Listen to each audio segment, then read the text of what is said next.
hello, and welcome to the Lost Archives. My name's Owen, and I'm the Dungeon Master of this ragtag group of heroes and adventurers.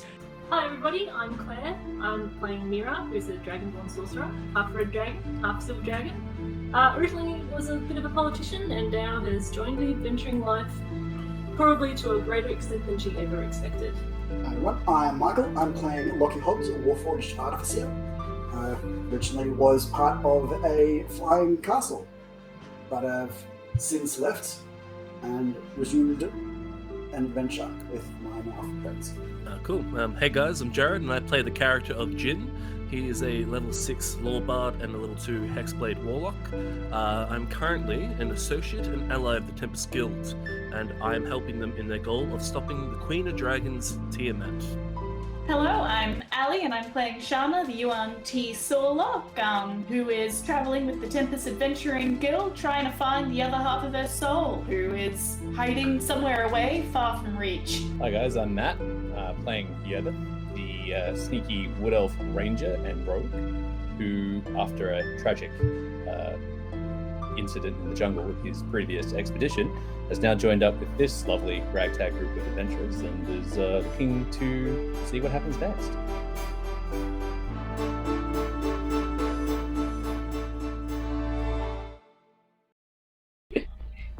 Hello! Give a second. Hello! Wait for it. Now wave, yay! Hey! Hello! The cameras take a few seconds to come across. Hello everybody! Welcome to the Lost Archives. My name's Owen, I'm the Dungeon Master. We've got some lovely players here with us. Some faces you will recognize, like Matt, like Ali. Jared's face you won't recognize because he's got his camera off. Because Jared, what happened to your webcam? What happened to your webcam, mate? It fell off and hit the floor, and I think wiring is not the best. And how long has it taken to get it fixed? Well, it's been almost like 2 weeks. It's been almost 2.5. We need like a bloody Game of Thrones shame bell. That's okay. And coming in, newly arrived and throwing shade already, we have our two new guests, Tom and Haz. Tom, who's joined the stream before, you would recognize playing the lovely Boldor, and newcomer to the D&D stream, but veteran of the Lost Archives who joined us for our Avatar stream, Haz, who's coming and playing D&D with us. Hello there. Haz was a very brave first guest character on the Avatar Legends stream. So brave that we couldn't get another guest on for like another 10, 12 sessions because it's such a new system. But no, that was awesome. You played a sandbender who helped guide them across the desert. That was really cool. Yeah, good times. Cactus juice for everyone. Yeah, you watched them feed people to a desert worm too, which was also quite fun. Yeah, we drank their blood. Yeah. But not actually, because it's kid friendly, right? Definitely. So, thank you so much for joining us for our D&D campaign, and really stoked to have you guys stick around for a couple of sessions. Obviously, for those of you who joined us last week, you'll know that Claire and Michael are away for a little bit. They're on holiday for the moment, a very special type of holiday, a honeymoon. Claire and Michael got married this last weekend that's passed, so we wish them a very, very hearty congratulations. And they are now off on a little honeymoon off to Malta, which is pretty amazing. So that is the one excuse I will accept for not making it to the D&D stream. It's acceptable. They gave me a handwritten note in triplicate beforehand, signed by their parents. They're exempt from tonight's session and tomorrow night's session. They're good for the moment. They will be back in future. Don't worry. They will come back and join us. But get excited because we get to have 2 guest characters. I love guest characters. Guest characters get to enjoy lots of chaos and not have to worry about the consequences of their actions afterwards. That's true, actually. Guest characters are my favorite. So I've had a quick chat to both Tom and Haz to get them up to speed, so they will be jumping straight in. I'll do a quick recap to get the rest of the team up to speed, and you guys, the listeners as well, if you don't remember what happened last time. Remember, if you're watching us live on Twitch, you can spend those channel points to do things like giving players advantage, like giving players disadvantage, like summoning monsters, like creating NPCs. And when you give advantage and disadvantage, that also applies to me as the Dungeon Master. You can also give me advantage and disadvantage as well. So one of the cool reasons to join us live, you get to influence the story and have a bit of fun with it. So please, if you've got some channel points, spend them. I'm looking forward to seeing what you guys can summon. I think the last summon we had was a gold dragon while they were flying in their airship to actually get to this location. That was a user-summoned monster, so that was lots and lots of fun, or a viewer-summoned monster, I should say. Awesome. Alrighty. I will do a quick recap, unless there's any other fun news to share. I don't think I had any other fun news. No. No, cool.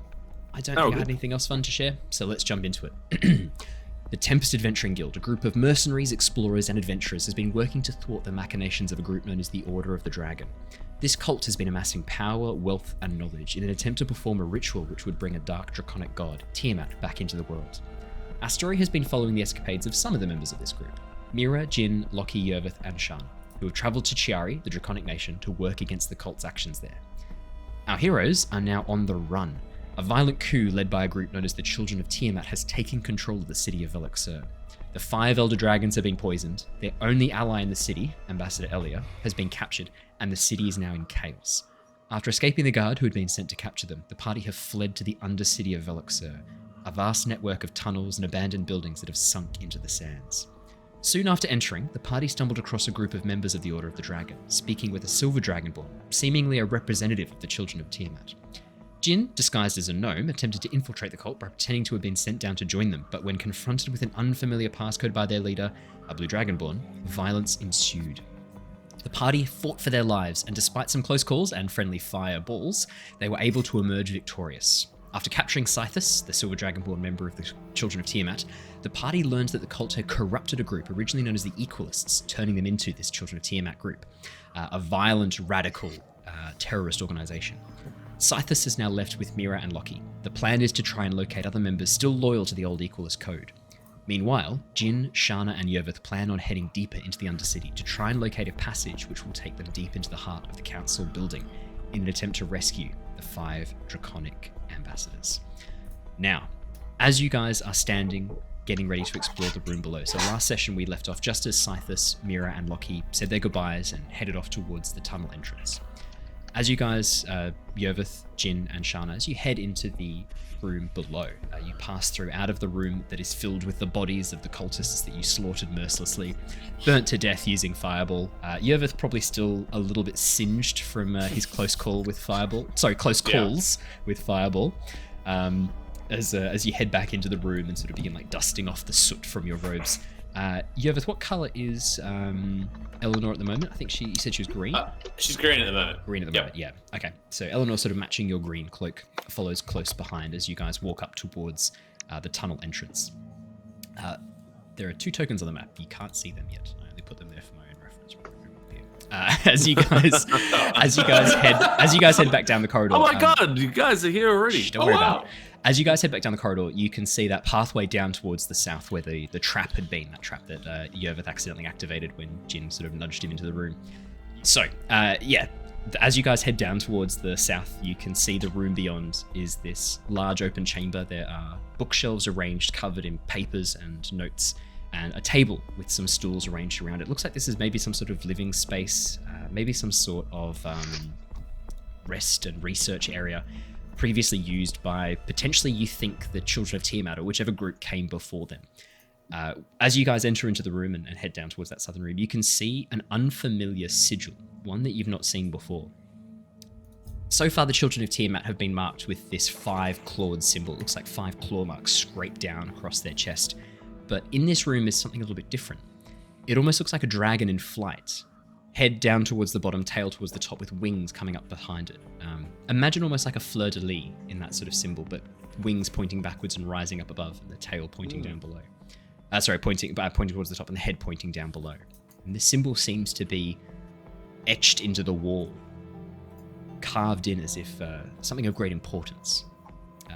Jin has headed down to the room. Jin, you can see inside here, there's papers and scrolls and books covering every surface, all of which you can see very clearly are written in Draconic. You recognize the script. Whoa.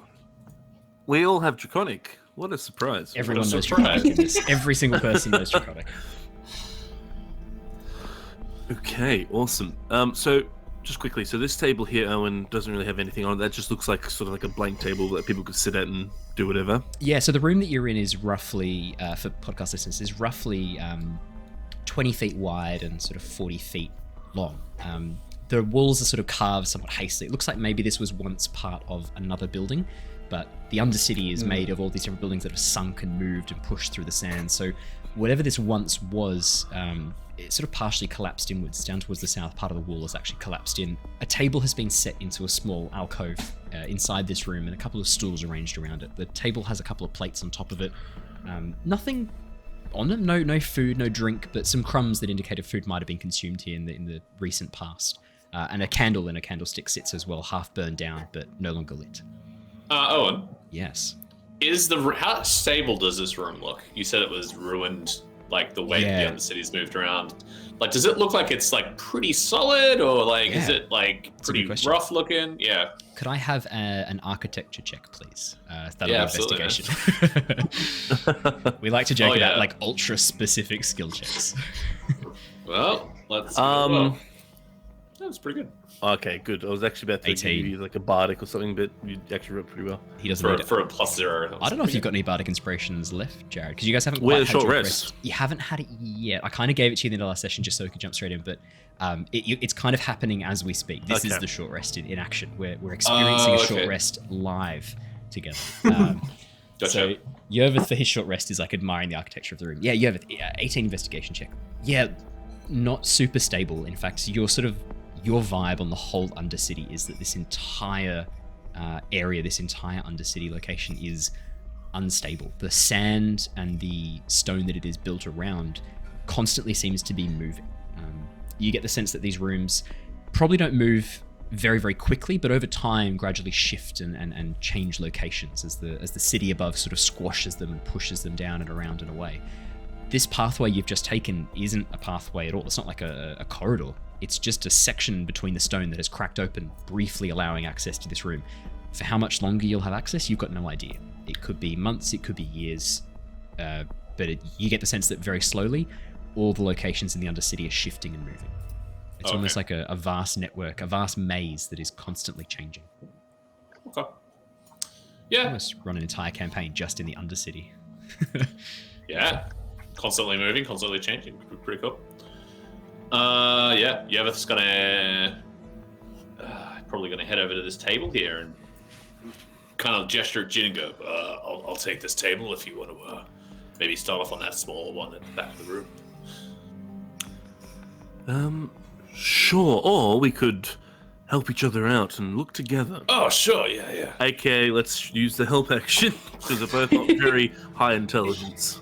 While they're doing that, Shana, what would you be doing? Would you be yeah. Investigating, keeping watch, going through your stuff, taking inventory?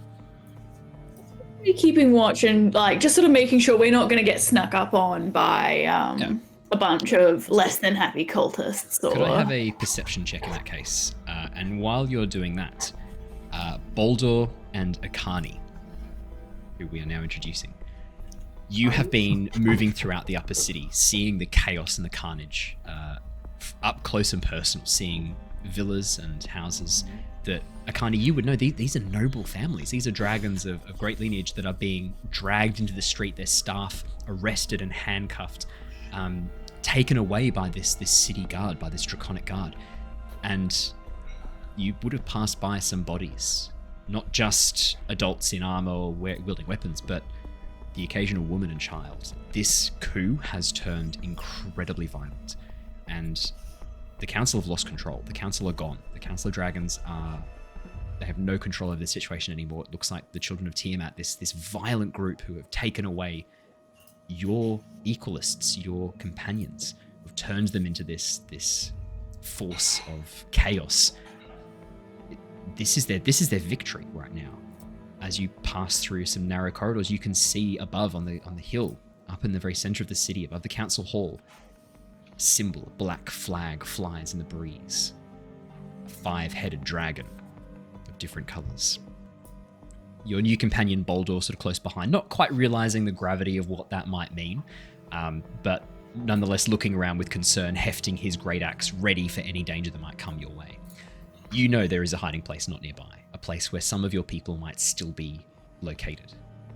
There's a park with a fountain, a pathway down that leads to a safe house, a place where you used to discuss, read through books, not just books from your own land, but from other lands that spoke of different ways of managing different government systems, different social systems. Banned books in Chiari. as you head down the passageway and climb down into the open chamber, you find yourselves in the ruined storeroom. Interestingly, though, you can see there are footprints through the dust. Normally this place would be fairly deserted, but there are huge amounts of footprints heading in both directions, and the ladder itself seems to have been used fairly recently. There's this faint smell of peppermint coming off the ladder, which you don't recognize. My Boldor, my friend, this is terrible. The rule of law has been completely abandoned. There's lots of death here. I don't think this is playing out how we would like it to. Absolutely not. The cultists have ruined everything. Quickly, down the ladder. There's a very unusual smell, but we should be safe down here, at least for a time. And jump down the ladder. You hear voices echoing down the corridor. One familiar, one very unfamiliar. You could swear that sounds like Boldor talking, but that's impossible. Boldor's in Oxenfurt, investigating the cult there. As you're sort of looking down the corridor, Boldor and Ekarni come up to this very narrow section that has been opened up. Boldor, originally this passageway would have been way too tight for you to fit. You actually would have not been able to quite fit through here, but someone recently has used magic to shape and move the earthen walls aside. Ekarni, this is really recent. Someone has mucked around with this. This is supposed to be safe, but Hold, Boldor. Someone's been through here. This has been changed. This may not be safe. Hold back. Are you sure I can bludgeon my way through if there's anyone in our way? Boldor, if we can avoid any more violence there, I think that would be only good. Only if it's not a dragon. I clear my dragonborn throat. You get the sense Boldor means it in the most innocent way possible. Sorry, I'm just going to interject. Has Shana alerted us to this happening? That's up to Shana. No, I was going to do it.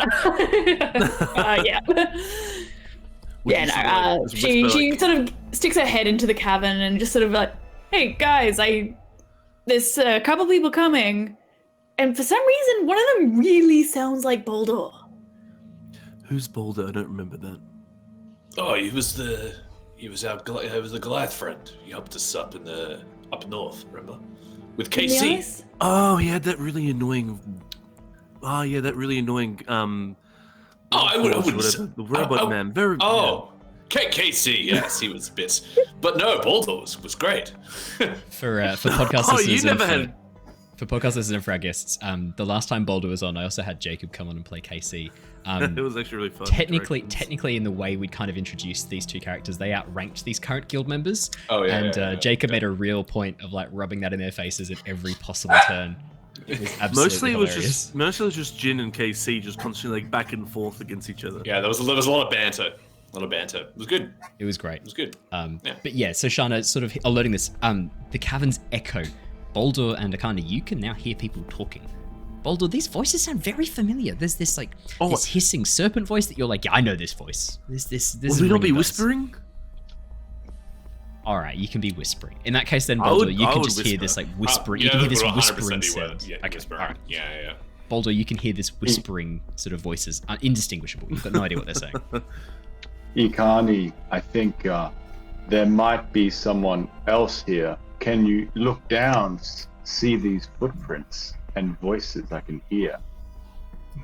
Stay behind me, young Boldor. I will protect you. Young. As the big bearded Boldor with grey wisps in his hair stands aside to let his Dragonborn push through. I love it. On your way then. I proceed very, very slowly and cautiously down the passageway. When they're about there, the foot steps are sort of getting closer. Can Shana just sort of stick her head slightly further down the hallway and just sort of shout, "Halt! What's the password?" Sure. You guys hear a voice shout out, "Halt! What's the password?" in Shana's voice. "Halt! What's the password?" Do we even have a password? What are you doing? Yeah. What's the password? I don't even know the password. I don't even know the password. Nicholas password. You can hear there's a lot of discussion going on. You can't quite hear what it says, but there's whatever this person said has been met with a lot of whispering. It almost sounds like chastisement. I'm gonna get ready. I'm gonna ready an Eldritch Blast just in case. She said it was Boldor, but there's 2 people there, so yeah, nope, fair. See, my logic The is if we know password the is- equalist password, then they must be equalists. But you don't know the that's actually equalist not password. a bad idea. That Would is a I good know point, the too. equalist password? But we know that there equalists- is an equalist So, password. Ekarni, you know for a fact that the equalists have a phrase, a call and response phrase that they say to each other, that has recently been changed to feature Tiamat very prominently. You know that the call and response absolutely does not include the word password at any point because you are a secret organization trying not to be discovered for your secrecy. No one in the equalists would ever call and ask for a password. That is like terrible secrecy 101. It's almost as bad as calling yourself a cult to a cult. Like trying to infiltrate a cult and going like, oh yes, I'm part of your cult. We're in order, thank you very much. Yeah, so you would know the original call and response phrase of the equalists was, for justice we seek, and peacefully we bring, is the call and response. For justice we seek. Do I get any response back? It doesn't sound like it. I think we would all be looking at each other with befuddlement, because we wouldn't really have any idea what that means. Didn't think we'd get this far. Prepare yourself, Boldor. These are not friends ahead. Are these cultists? We could be in for trouble. But Boldor is a double agent. No, you said there was Boldor was there. Just call it to Boldor. No, but he must be a double agent then if he's working with the cult. He might not be. That lies, treacherous bastard. Oh my Did, hang on. Did someone say Boldor treacherous bastard? I was whispering. I think they're it, whispering so- it. But I think like there's just a lot of whispering Boldor's crushes. intense, like your ears are burning. Someone's talking about you, Boldor. I have a weird feeling I might know them. I don't know why. Well, I mean, you have spent some time infiltrating this cult that's ruined my precious equalist, Boldor. That doesn't mean they're a friend. I do have something quite special, secret I want to show you. And specific, like it's a really bad time to do this because we're in a really narrow No. arrow. Like It's very Boldor. That sounds very sus. I tap him on his back and I like get him to like look down at like my pelt your sort of special across secret? my waist. Yeah, and I like open a little bit to show. He does like the circle Tempest. on his knee and then Yeah. punches you. Gotcha. Oh man, sorry. Couldn't resist. Girl. I flick out this little token showing us part of the Tempest Guild. It's like I try to lower my voice, but I keep on projecting even further. Yep. It's like I'm actually part of the Tempest Guild. So there's this you've never heard any discussion of this before. He's never mentioned this, and suddenly like in this very tense situation, Boldor like turns you around and then like pulls out of his pants this like badge and shows it to you. Cool. What is this? What is this This- soft skin nonsense? Maybe I have friends here. There's a chance it could be them. So did we hear that he said something about? Yeah, the guild? Boldor's not whispering. I think it's safe to say. I'm gonna say, don't trust him. He's a double agent working with the guild, with the cult. So can she shout down the hallway once again? Yeah. What are your opinion on dragons? What? I hate them. It's the worst question you could have asked. Go for it. No, please answer honestly the characters. What are your opinions on dragons? The rule of law is absolute, but I will admit there is room for improvement on the rule of the council. Nice. So it is better than. It was still better than what we have now with the Children of Tiamat. I was expecting you to be like, "This is not democracy manifest." And Boldor. Good point. A succulent elven meal. Yeah, nice. Succulent elven bread. And Boldor, your opinions on dragons, if you care to share. They can be a bit crap. Yeah, fair. Okay, that's Give you a bit of a look. Guys, I think they're friends. Oh, okay. Oh, let's actually do this properly. I'm gonna do an insight check to actually see if they're lying or not. We should absolutely. actually be doing checks to. Yep. Yeah. I also love it when you just go, yeah, that sounds legit. Yeah, that's my favorite. My favorite thing as players is when you guys just go, yeah, that's about right. Are these corpses I see? Just by the way? trust everyone. Yeah. There's there's loads of so corpses, many corpses. as you wait for it. I'm getting there. Don't worry. Don't worry. We will address the elephant-sized corpses in the room. At least they're not corpses. They're more ash and. A lot of ash. There's a lot of corpses. There's a lot of dead Your eyes, bodies. sweet Boldor. So, insight checks. Jin. Yeah, 100%. That's Boldor. Like, 100%. And also, you remember Boldor is, look, great guy, incredibly strong, doesn't always think through what he's saying. Like, just kind of, like, does stuff and then has to deal with it afterwards, or says things and then goes, like... You know, I would say, like, says exactly how he thinks and feels. There's no filter. Boldor is just like, yep, this is it. Would that be fair to say, Tom, is Boldor's description? Yeah, it's pretty accurate. Yeah. Act first, think maybe after. Yeah. This other voice, this quite draconic voice, sort of a bit sharp around the edges. I mean, they sound like they're telling the truth. Like what they said sounded from the heart, I would say, very much from the heart. Yervith, yeah, 100% that's Boldor. 100% Boldor's just saying whatever came to his mind in that moment. So at the moment, Boldor's not feeling particularly great about dragons, probably because he's been up in the city above and things aren't going too well there. So at this point, that's Boldor's honest opinion of dragons. Some are pretty crap. This newcomer, this is someone who speaks eloquently, someone who is thoughtful, someone who is clearly has a very strong opinion on this and a very thought out, very well-established opinion on this, and was speaking from the heart, was saying exactly how they thought and felt in that moment.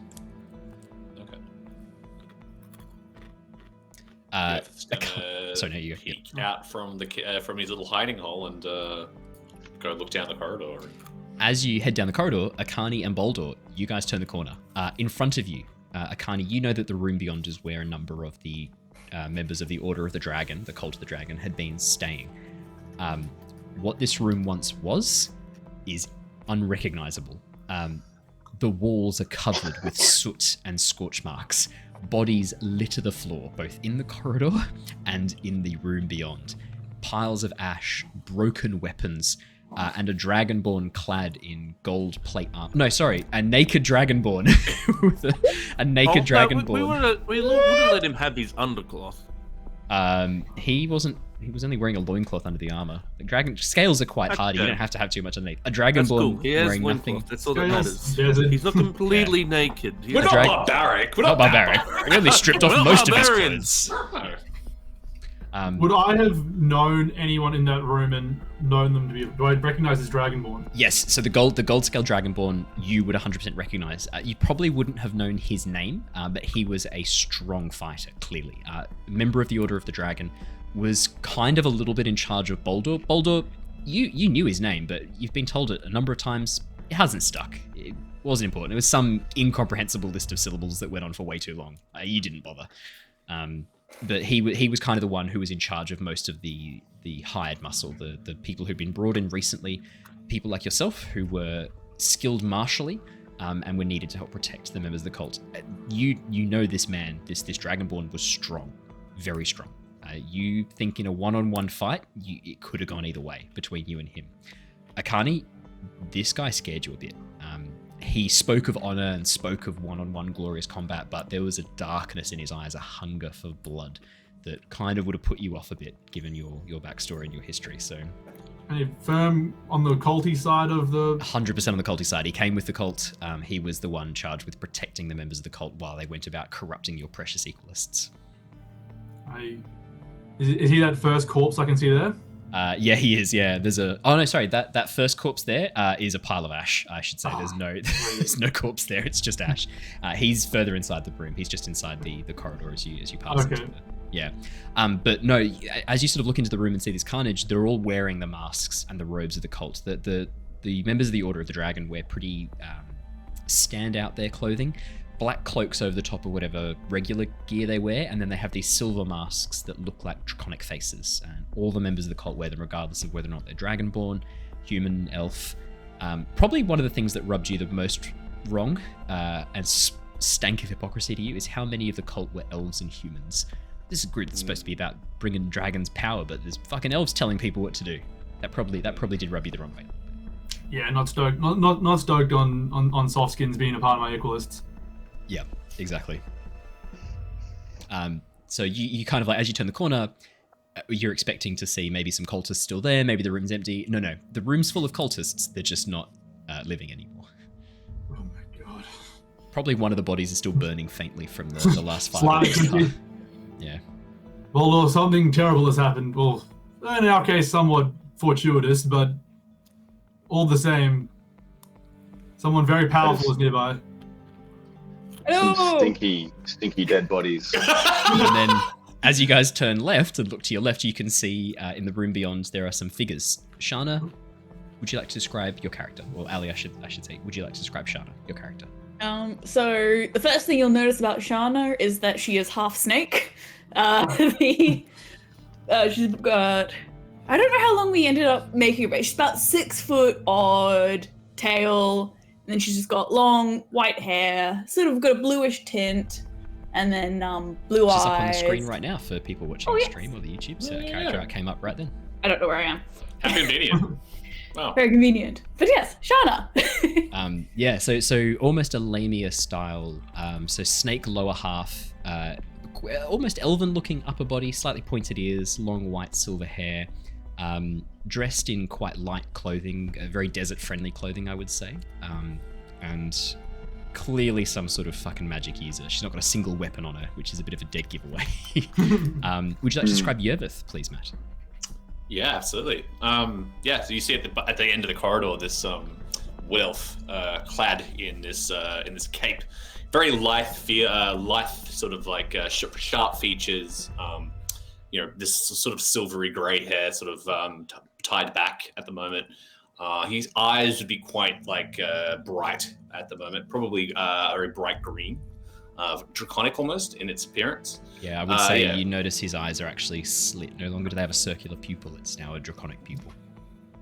A couple of scars through his eye and a few on his jaw and everything. Looks like someone who spent a lot of time in the elements. Very, very weathered face. But yeah, very lithe build, very tight sort of leather armor strapped to his body. He carries a very, very elegant looking longbow, which is seems to have some sort of blue tinges to it in some parts, from what you can see. But yeah, quiver full of arrows, ready to go. Yeah. And then Jin, would you like to describe how you currently look at the moment? So when I came in here, I was a gnome. Then I turned into a human, and then I probably would have changed back once I sort of had that little rest and changed back into this room. Probably would have gotten to the form I'm most comfortable with. So right now I'd be my persona, Illyrian Whisperwind. So I've got like these like nice ornate sort of almost like noble clothes, like a nice intricate cape at my back that is blue dragonborn. No, not blue dragonborn, but blue dragon scales. There are some blue dragon scales etched into the cloak. Yeah. Yes. And then I got like a nice. I don't actually have a sword, but I got like a tattoo on my hand. I have nice sort of slick back, like sort of like auburn hair at the moment. And a lute strapped to your back as well, I think, as well. Pan flute, yeah. Pan flute, sorry. Pan flute, lute. I have like 3 or 4 instruments. Actually, I probably wouldn't even carry any. I'll probably still have the pan flute, but I have a lot of instruments that are actually in the bag of holding. That's right, yep. And then would you like to describe, Tom, what they see standing before you? Would you like to describe Boldor? For sure. So Boldor is a Goliath, so he's approaching 7 foot. He is built like an absolute monster, quite a wide fridge, and he's got his great axe welded to his back. Well, not quite welded, but close enough. He's got tattoos just sort of resembling the heritage of his, like the finger mountains where like Goliath sort of heritage was from. So clearly tribal tats. And he's got his like bear pelt, sort of signifying his like warrior totem clan he's a part of. That's about right. Yeah, big, muscular, scary looking dude. But like with a really gentle smile that kind of is a bit off-putting. He's like this massive jacked guy, and then he's got this like really like innocent, happy smile as he like looks around the corridor and sees you guys. And Tabs, would you like to describe Ekarni? Yeah, so at the end of the corridor, you see a tall but looking quite short next to Boldor, blue Dragonborn. So he's like a lightish blue for his main scales, and then his sort of underscales are a creamish yellow. He's standing there in chainmail with a small cape on his back, holding a long halberd in a defensive and somewhat aggressive position towards you all. Yeah, absolutely. And that's what you guys see as you look down the corridor at each other. Obviously, the party recognized Boldor straight away. No one looks like Boldor, but Boldor. The Boulder! Yeah. The other thing to note as well is that you also see a small drake sort of at my feet. Yes, we should mention that. Standing next to Yervith is a green, to your eyes at first, Ekarni, a green baby dragon. But then as you look again, you're like, oh, there's no wings. And it's really stocky. Like, it's not gangly like a young dragon is. It's actually quite stocky and solid, almost like some sort of like drake-like dog. You have never seen anything like this before. This is, as far as you're aware, unique. This is a new type of dragon. All right, well, I immediately drop my halberd down, point facing these newcomers. What are you all doing here in these tunnels? You do not belong here. Well, what are you doing down here? Do you belong down here? I grab Ekarni's shoulder and I say, the Tempest Guild, I know them. And as I stick my head sort of past his shoulder and sort of say, Shana? Is that you? You know any other snake women? I stop and I don't know any other snake women. We've missed you, Tom. Yep. This is fine. Me. We're in safe hands. Boulder, what are you doing here? I thought you weren't meant to be here. I have been doing some detective work. On your own? Taps nose. He misses and like hits the wall. No. Yeah. He knows where his nose is. He's got proprioception. I've been doing detective work for the guild. I found myself in a great situation by happenstance, and I ended up here. At this moment, Yervith is going to give a bit of a side eye to Jin and be like, I think Boulder might be giving you a run for your money on the detective side of things, Jin. I've never really been much of a detective. More, spy sort of things. Not really a detective per se. Well, I mean, looks like Boulder's doing a lot of spying, infiltrating, as you can see, by the sounds of things. Might be able to learn a thing or two from him. Yeah, I probably could. Yeah. I think I've found out some information. There may be some bad dragons or dragonborn in the city. Oh, really, Boulder? Really? That's when I would actually probably then walk up to Yervith and give him sort of like a tap on the shoulder or like a little nudge. I'm like, yeah, look, really like a lot from Boulder. Bad Dragonborn. Wow. I just look at the ground like, Boulder. You got me. It's like, yay, Boulder. Boulder. Hey, so you didn't come in here, Boulder? This is my friend Ekarni. He's a good dragon. Dragonborn. And I sort of, but we're coming down the hallway. Okay, you guys can come into the pushy as you guys walk down the corridor and into the away from the sort of burning corpses and the slaughter. That last room's a bit corpsey for our liking. Let's head down here where it's a bit more chill. Is Ekarni still have his weapon out? Seeing that Boldor sort of gave you all the okay, and well, you have dragon eyes, the snake has scales, there's a little dragon floating around, little more comfortable here. Wait, no, I think Shana has scales, black dragon scales? Shana? She's just got her normal purple. Oh, who? She didn't end up with any of the black scales. Oh, it must be the other two. Yep.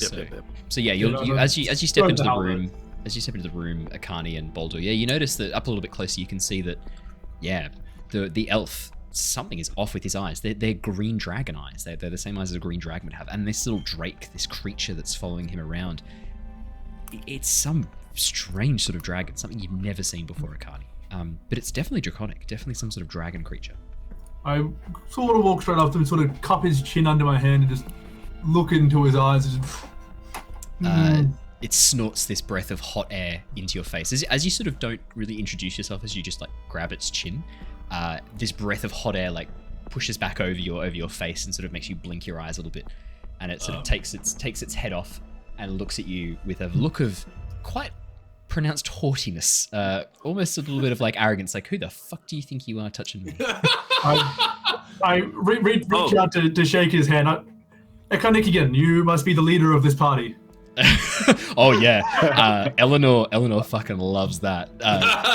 Little bit of a preen. You watch as the dragon like adjusts its shoulders, like preens a little bit, and places a paw on your clawed hand, and gives like a bit of a regal nod, and then looks back at Yervith, and then looks back at you, and then looks at Yervith and like nods with its head, and then sits in front of you, Yervith, and then stands, and then looks at you and nods its head again, Yervith. Yeah.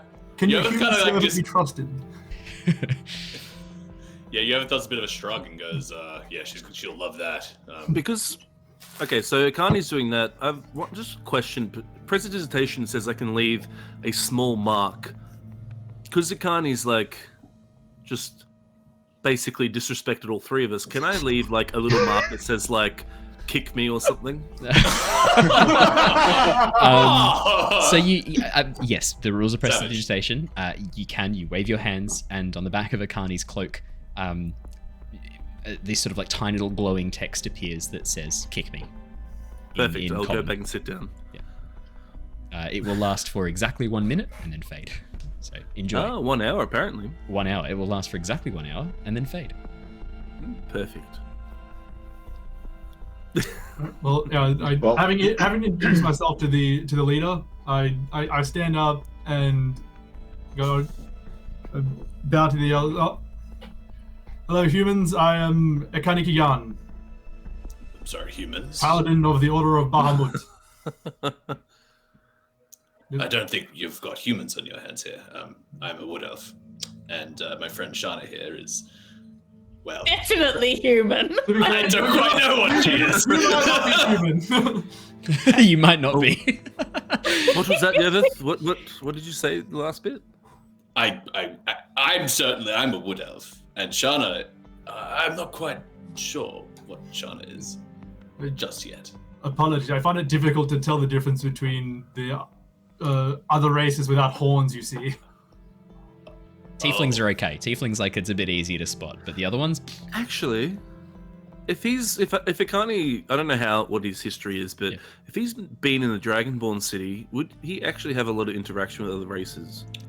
During the day, other races are allowed in under certain tasks. So Ekarni would have interacted with the occasional elf, but I mean the occasional elf. Maybe dwarves. The dwarves and dragons have a bit of a storied history. They don't get along super well. On account of being close neighbors, that's always a recipe for disaster. It'd be pretty rare though, right? Like he'd be like... And Ekarni's history, he doesn't really... Like, you're not a trader, you're not a merchant, you're not a politician. So you don't really have cause to mix with the other races, so... I know you exist. You're yeah. General... Yeah. You've seen elves. You've seen elves before. You've seen dwarves before. You've even seen a gnome. Tall humans, short humans, very short humans. It could have been a baby dwarf. You're not sure. It might have been a gnome. Could have been a baby dwarf. Who knows? But I mean, smooth skins. Hard to say. So you're an equalist then? Is that what I heard before? You are correct. Although there's not much left of us. Yes. Whoa. Back up. I take a couple of steps backwards. That's near me. Wait a second. Weren't we just fighting against equalists? Aren't they the ones who screwed this all up? Well, we weren't fighting against them, but they literally were part of the coup. I get very offended. You have no idea what you're talking about. Those weren't true equalists. Apologies for my friend here. We're all a bit new to the situation. This morning I woke up and was surrounded by friends. The next minute, there's a whole coup in our hands, and I'm down here in this dingy place. You picked a terrible time to visit my fair city, I'm afraid. The guidebooks did not account for this. So, one quick question then. Do you serve Tiamat, and are you a part of the Cult of the Dragon? I will say, Jin, you did just hear him announce himself as a Paladin of Bahamut. I look beyond offended. And on his chest is a symbol of the Platinum Dragon. On his cloak, you see the same symbol scrawled on the wall. I'll be honest, I didn't hear that, and I think Jin probably might not have been paying attention. Yeah, no. In that case, then you see Ekarni get. How did you describe it? Has horribly offended. Horribly, like a Southern Christian being told if they love Satan, sort of. Yeah. It's like going up to some like die-hard like Mormon and going like, which way's Mecca from here? Pretty much, yeah. Really getting it like completely off.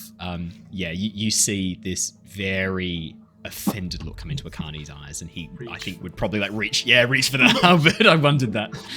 Yeah. Jin, you should be a bit more accommodating to our guests. There's a war going on, Yervith. We have to be careful. We can't just trust anyone that walks in and says they're a friend. There's enemies everywhere here. We need to know the stakes. But his reaction is comforting. Do you remember me?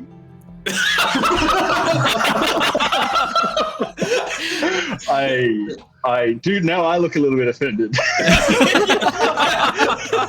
Oh, great. Yes. I see you, Boldor or something? Can I just say, this is our high charisma character currently offending everyone. Look, I have a low intelligence and low wisdom. Yep, that's fair. I am all charm. I don't really... Yeah. I just get by with my charm typically, so I don't have... Yeah, pretty much the same. But I'll go, oh, Boldor, I remember you, yes. Lovely to meet you again.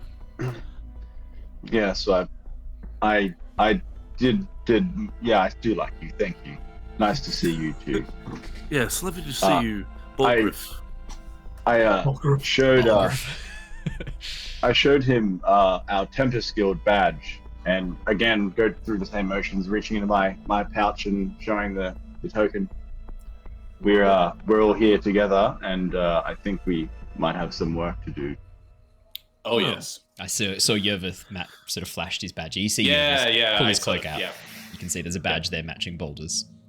You some kind of secret organization or cult? No, but we're pretty open actually. We're pretty well known for the most part, sort of. Secret organization if you just kind of flash the badge everywhere. Yeah. In any case, what is your information about what's happening up in the city? What do you know about what's happened? Well, how much do you know of the history of our city and our country? I mean, if I was here with Mira and others, I would know more. I only know what I know through them. I know a bit, thanks to them. But please, by all means, indulge us. Well, until recently, we were ruled by a council of dragons, and well, frankly, things weren't exactly equitable for anyone around here.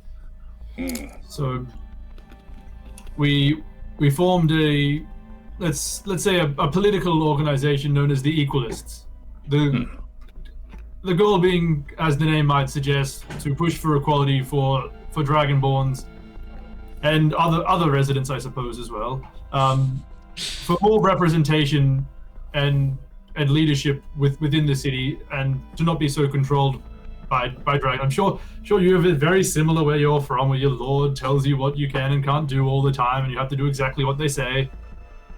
I mean, I don't really listen to anyone. Or I walk over to the shelf and grab a book. Or do you have one of these democracies? You would know that Oshia is not a democracy. No democracy? Brilliant things, apparently. But a few months ago, we began getting some more extreme views joining up with us. They started claiming instead of equality, we should be pushing for control, and then domination, and then global domination. And then all of a sudden, they had control of our group, and they became the children of Tiamat. That's when I found my friend Boldor here, and we planned a somewhat hasty exit from the group just as they began a... Well, I guess you've been up to the main city and seen what's going on up there.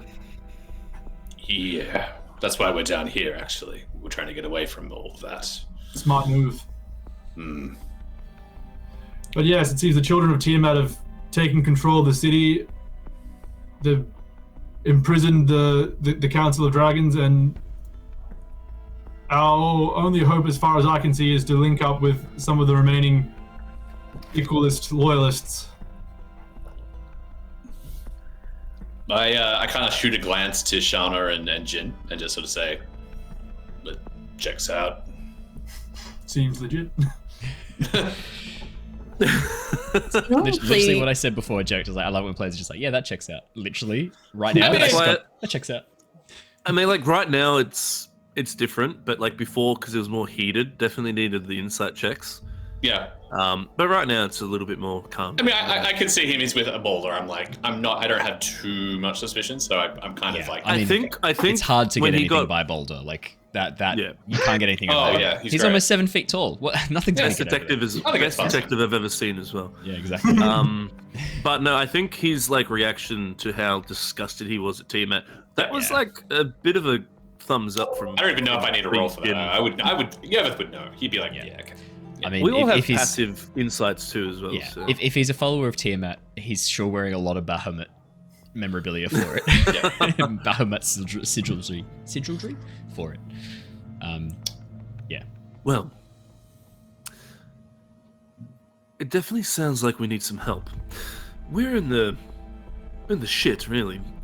We've come here on a diplomatic mission, and the person we came with is currently imprisoned for the poisoning of the council, and we are up shit creek without a paddle. Or a boat, or anything really. We're in the water. Yes, you might be familiar with Otelia Karnos, perhaps. You would know that name. Otelia Karnos is one of the sort of main ambassadors. Silver Dragon from a very, very old family, very powerful family. She's been probably the most outspoken dragon in favor of equal rights. Never associated with the group of the Equalists personally. The Equalists probably wouldn't have approached her out of fear of potentially... she might like alert other dragons, or it might become public, and so they never approached her personally. But she's always been a very outspoken supporter of more equal rights. Not suggesting like representation of the council, but like better treatment of dragonborns. She doesn't spend as much time in the city. She mostly travels. But yeah, I mean, you would know that name very well. Probably, if in the Equalists' mind, one of the few dragons that if things started to go bad, they could maybe go to and get some help from. And you mean to tell me that she's imprisoned? That is the news we've heard. Our understanding is that she's been set up. Well, yeah, I mean, poison definitely doesn't seem like something she would stoop to. No. But, unfortunately, this all started because on her property, she cultivated some of these in her greenhouse. In fact, my morning started by investigating the break-in, and then one thing led to another, and we found out that the poison and its cure had been stolen overnight. Now we find out that the council's been poisoned, and might I add, Otelia Karnos' mother is on that council, so it's personal for her. She went to try and find out what was going on, and the next minute we find out she's been imprisoned and framed for the whole thing. And, well, the rest you know. This is a dire turn of events indeed. So, all of us here, we have to figure out what we're doing. What is our goal here? What are we trying to achieve? Are we going to try and overturn this coup? Are we going to try and save our friend who has been imprisoned? Or are we just going to try and escape with our lives? That is something we have to figure out. What are the next steps? We do still have the case of the dragon mask holders as well. We do know there are some here in the city, and I believed it was our duty to try and locate them and expose the cult, but I believe that we may have run out of time for that. They exposed themselves. Yeah, don't have to worry about that.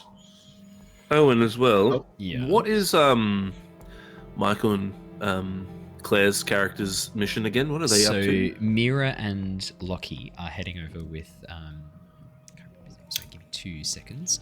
With Sithis to try and locate other members of the Equalists or Children of Tiamat, those who are still loyal to the Equalists, those who weren't sort of fully committed to the Children of Tiamat and the Cult of the Dragon, any Equalists who might be able to try and restore order and basically start evacuating citizens of high risk, people who are likely to be targeted by the cult next, and get them into the Undercity, get them away from danger.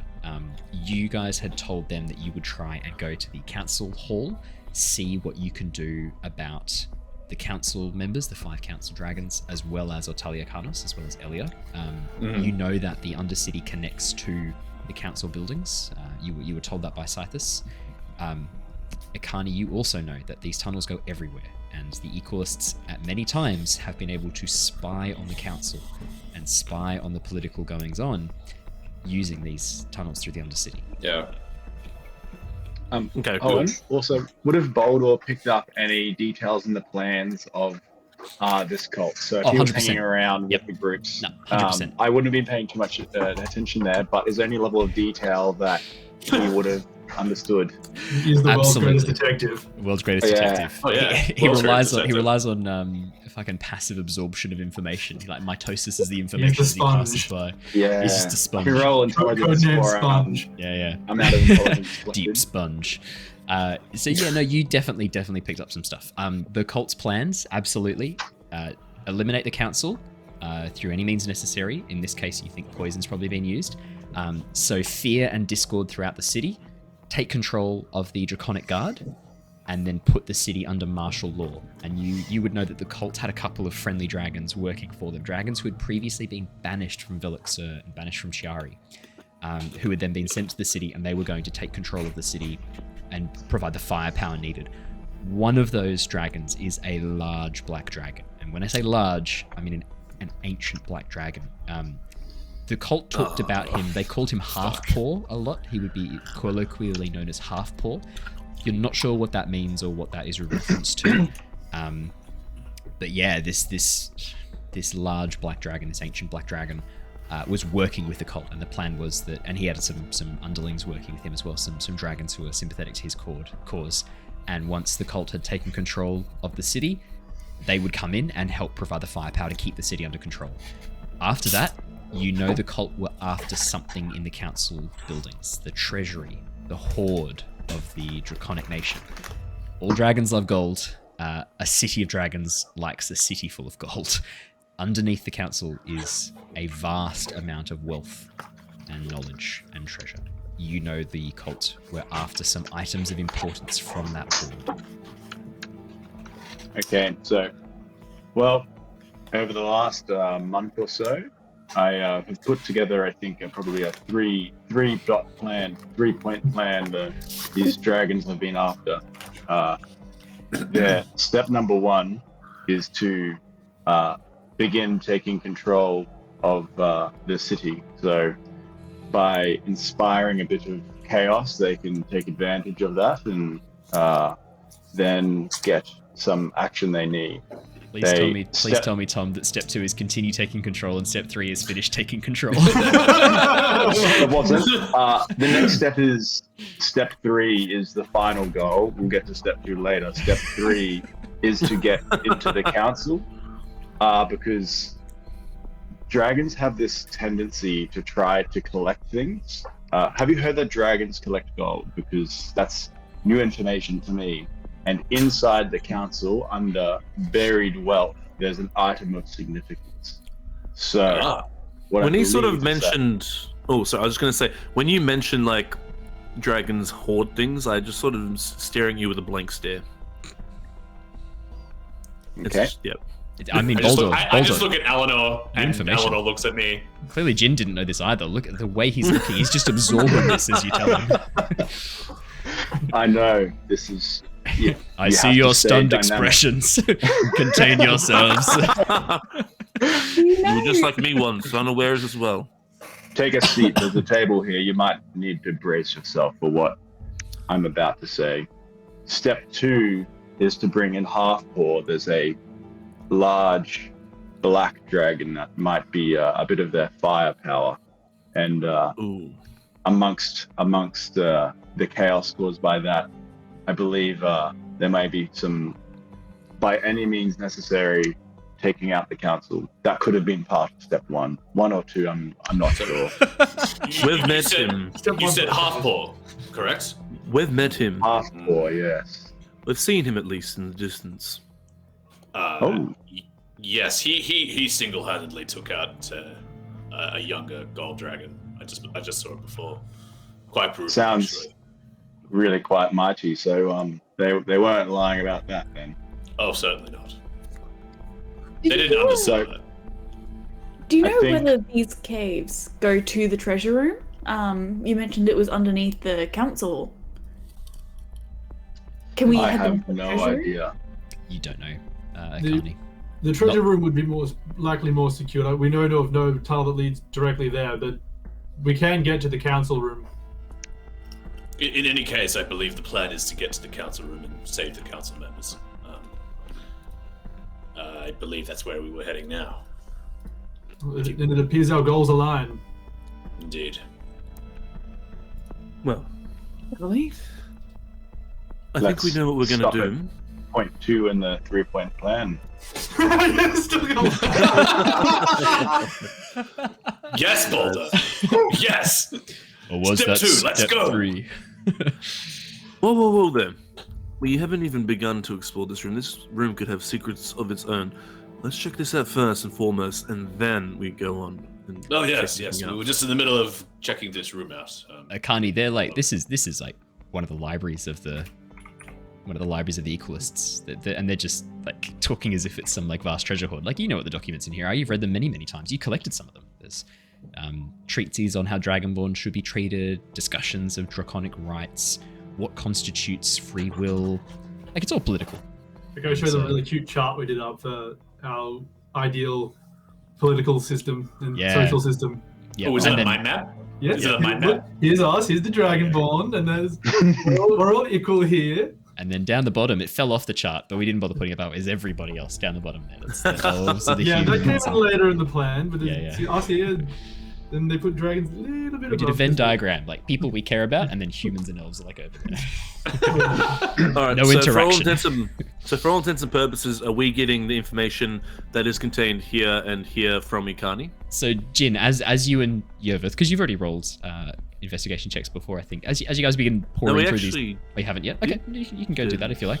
Ekarni, you can step in and tell them if you like. Otherwise, you could just let them figure it out for themselves. That's up to you.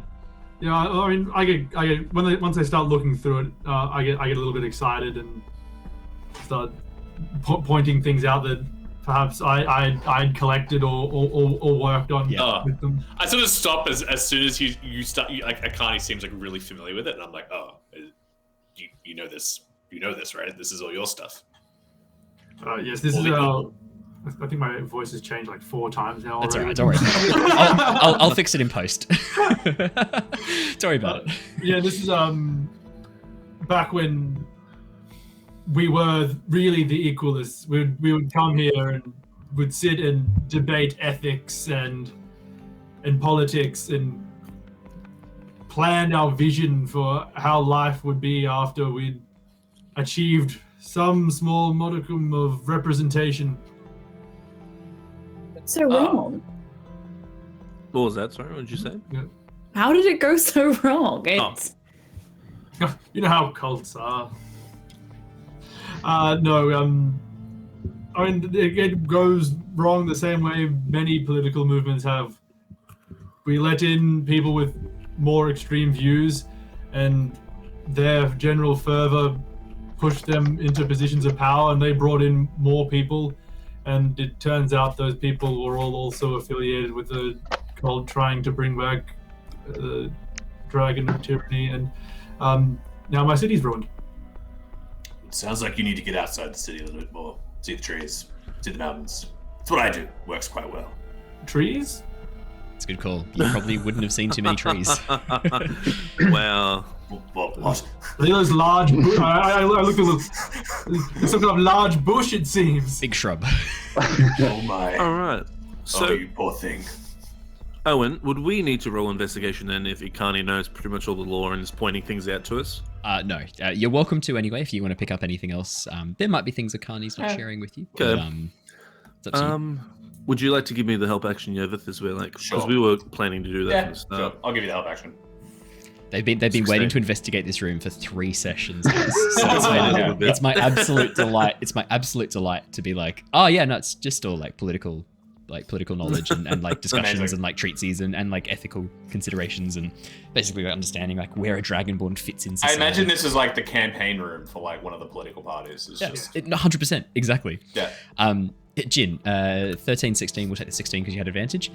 I mean, you're looking through, I mean, it's interesting stuff. You went through the Bard's College, you would have studied political sciences as part of your training. It's interesting stuff. Yeah. I skipped a lot. Oh yeah, probably those lectures you were playing hacky sack in the commissary. No, so in that case, then these are probably like as you read this, you're like, oh fuck, these are lectures I skipped. I just look at Ekarni and go, wow, such a fun topic. Did this for fun. Yeah, no, it's you're reading through, and I mean it's interesting stuff, but there's nothing really pertinent to your situation here. I mean, for what you get looking through these documents, the Equalists were, from the way their documents are arranged and what documents they've got there, they dreamed big, really big.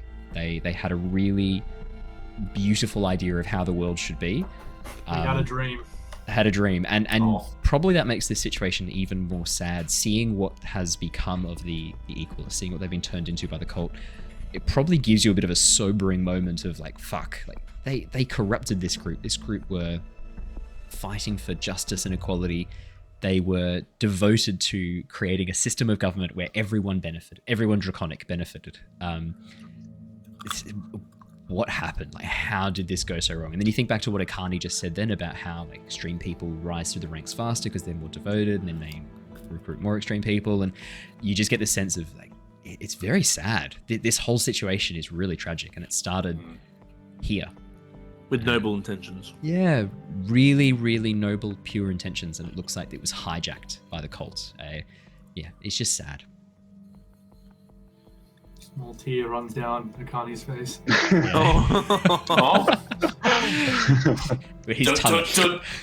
Don't worry, my friend. The cult will Wait, pay did someone just lick that? Owen. Ekarni, like he's like a lizard. Comes out. Nah, I'm kidding. Just being an idiot. You know me. I feel like we've wasted enough time here. I think we should head to the council chambers. The council members are still in a dire situation. We should probably try and rescue them and figure out what's in this treasure hold. Ekarni, what direction would the council be from here? You would know that you need to head west. Go west. But you know that these tunnels meander. West might involve you going south, northeast, up, down, left, right. Yeah. Is that a smell of peppermint here? Will that help?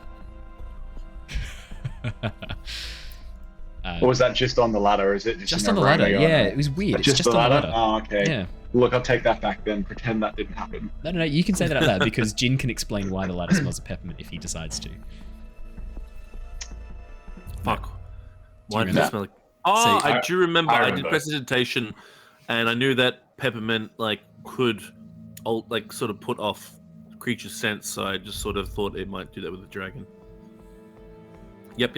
I do remember that. So Boldor actually mentioned peppermint. Yeah. Yeah. Do we follow the peppermint? Oh no, probably not. I think that was just sort of. No, don't worry about it, Boldor. It kind of allured me here. It smelled nice. Okay, look, Bold. I sit down next to him. Okay, but ready? Put something on the table, like a cloth or something. Yeah. I use prestidigitation to make it smell like peppermint. There you go. Ooh. Yes, magic people. Magic, yes. But now you have a peppermint that cloth. smells like peppermint. So I that chuck it means- into my pelt. Perfect. Look at that, already smelling better. Thank you.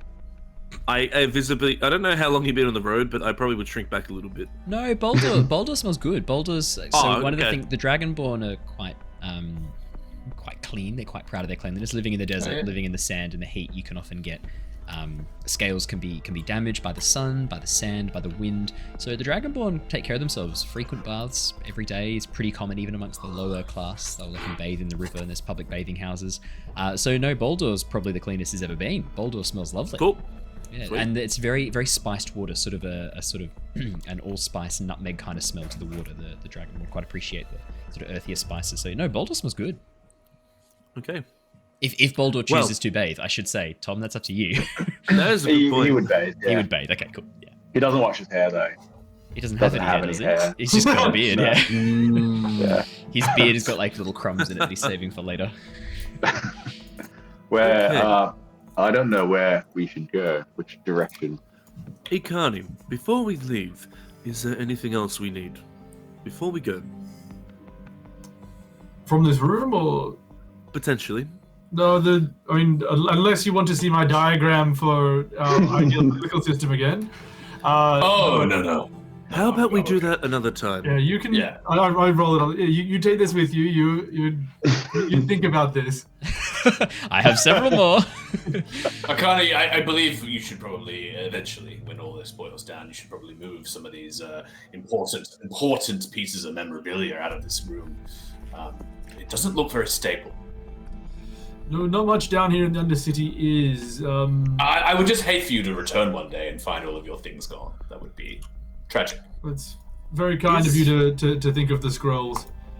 To redeem the Equalist, is there any scrolls down here, Owen, that I should actually probably take with me in the bag of holding, just in case we ever need to prove their innocence down the line? Oh, I mean, all if of there's these like any scrolls- official things, or I No, don't so know. there'd be nothing official. There is something. There is something that could be useful. The Equalist Manifesto, the list of their goals, desires, and how to accomplish it, is there. There's copies everywhere. There's 2 or 3 copies. You can see there's a couple of different drafts of it, but the number one tenet is through peaceful and negotiative progress. The idea is to be peaceful and to negotiate for what they want, not to fight or cause discord or disharmony. Oh no, I got Okay. feedback again. I got him. It's all good. Okay. So the manifesto is pretty clear in that. That could be potentially useful if you needed to make the Equalists or paint the Equalists in a better light. That manifesto is pretty clear. Okay. I don't know if the feedback's all good, but I fixed it. I You would can take that. ask. Sweet. So I would probably say to Ekarni, this text. Do you mind if we take this with us? This could potentially be important in sort of giving your name a good birth again. Absolutely. Take it with you. Learn all of the truths within. Okay. I sort of think to myself, I probably wouldn't read it myself, but and then I put like all of the copies in the bag of holding. As Ekarni, I don't know if he's ever seen a bag of holding, but he would see a small little bag and me just chucking in books, and then suddenly the bag doesn't get any bigger. Carney, you've seen bags of holding Yeah. before. It's Okay, a pretty common sweet. magic item. Cool. Nice bag. I mean, it's no handy haversack. I mean, that's next level. Or a portable hole. When we're ready, Ekarni, perhaps you could help me navigate through these tunnels. Most definitely. That said, all of you should have your wits about you. These tunnels aren't safe for many more reasons than just the shifting rooms. Oh, are there particular creatures down here we should be worried about? Have you come across any in your time down here? There's all manner of fiendish things through here. So monsters, unusual magics, and law breakers. Well, sounds like a plan. Let's make haste. Sweet, I think we probably venture off from here, I imagine. Yeah, Unless anyone has anything else they want to do. Easy. I'll keep us on the webcams for the moment, and I'll switch across to the map if anything important for the stream comes up that they need to see. But for the moment, you guys can move across the map as you see fit. Yeah, as you begin moving along, you can see that the only path available to you is the room full of bodies, and as you step in, it's even worse than you'd first seen. It's just... Oh my lord. Don't mind this. They were the aggressors. We normally try to deal in more peaceful negotiations. Typically, well, I didn't per se do all of this. Only that one and that one maybe, but there was other ones that did this and this. Don't worry, just sort of sidestep through. All for a greater cause. Yes, that's quite alright, I understand. We love peace and we don't care how many men, women and children we have to kill together. Good peacemaker reference. Ekarni, as you say that and turn around, you see Eleanor deliberately stepping on the skulls of each of these cultists and crushing them, whatever's left of them. Hell. As Ekarni's just like... and, well, I mean, not Ekarni, sorry, Eleanor is like crushing them as she goes through.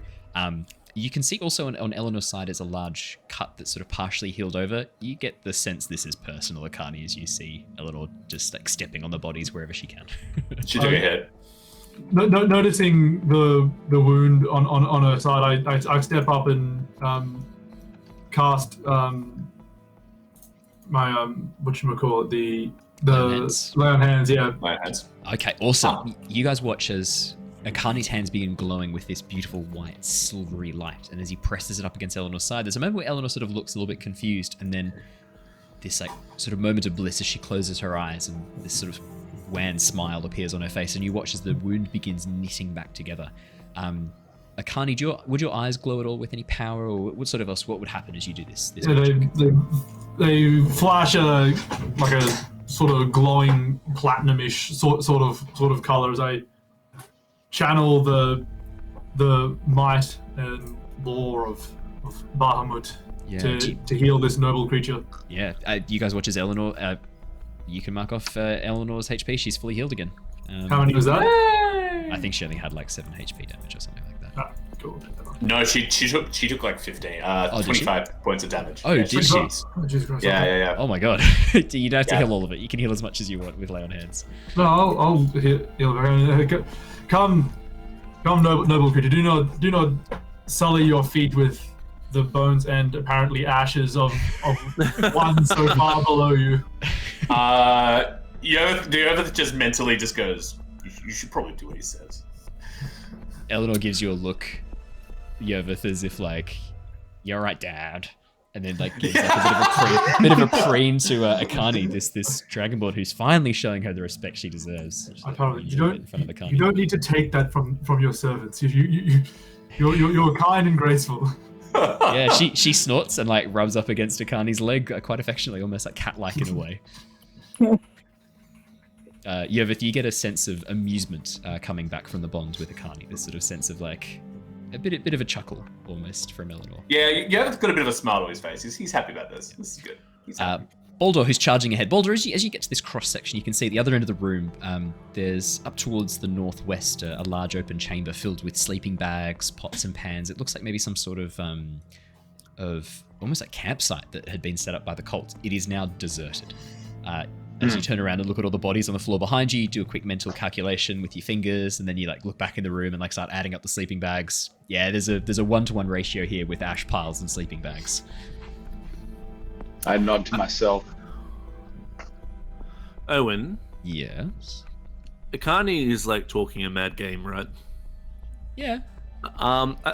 This is a little meta-y, but I've looked at a half-red like dragon veteran, and it says it's a medium humanoid, and I've seen half-dragons before. Yep. Can I turn into one? So the half-dragons you've seen, I should clarify, for half-dragons on Nostea, half-dragons are a subset of Dragonborn that have been blessed with draconic power. So they get the wings, they get slightly more draconic features, but they are still technically Dragonborn. So yes, your changeling feature would let you transform into a half-dragon. I sort of look around and go, well, look, I think this form might be a bit more. It might be better for me to sort of take this on. And I just sort of add a side a little bit over here, or even over here. I'll walk out Jin, and then I'll give it like a couple, like maybe 6 seconds.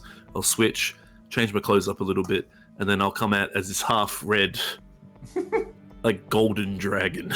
So what are your passive perceptions, Ekarni and Boldor?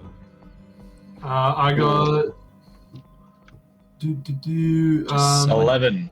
11. Boldor. That'd be a hot 10. Hot 10. Boldor and Ekarni. Wow. This elfy humany boy, Jin, Lyrian, whatever, wanders off around a corridor. About 30 seconds later, a giant red dragonborn with large wings strides back into the room. Yes.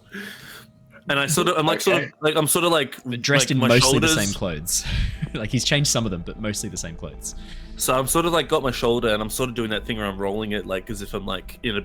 Oh yes, this is a better form.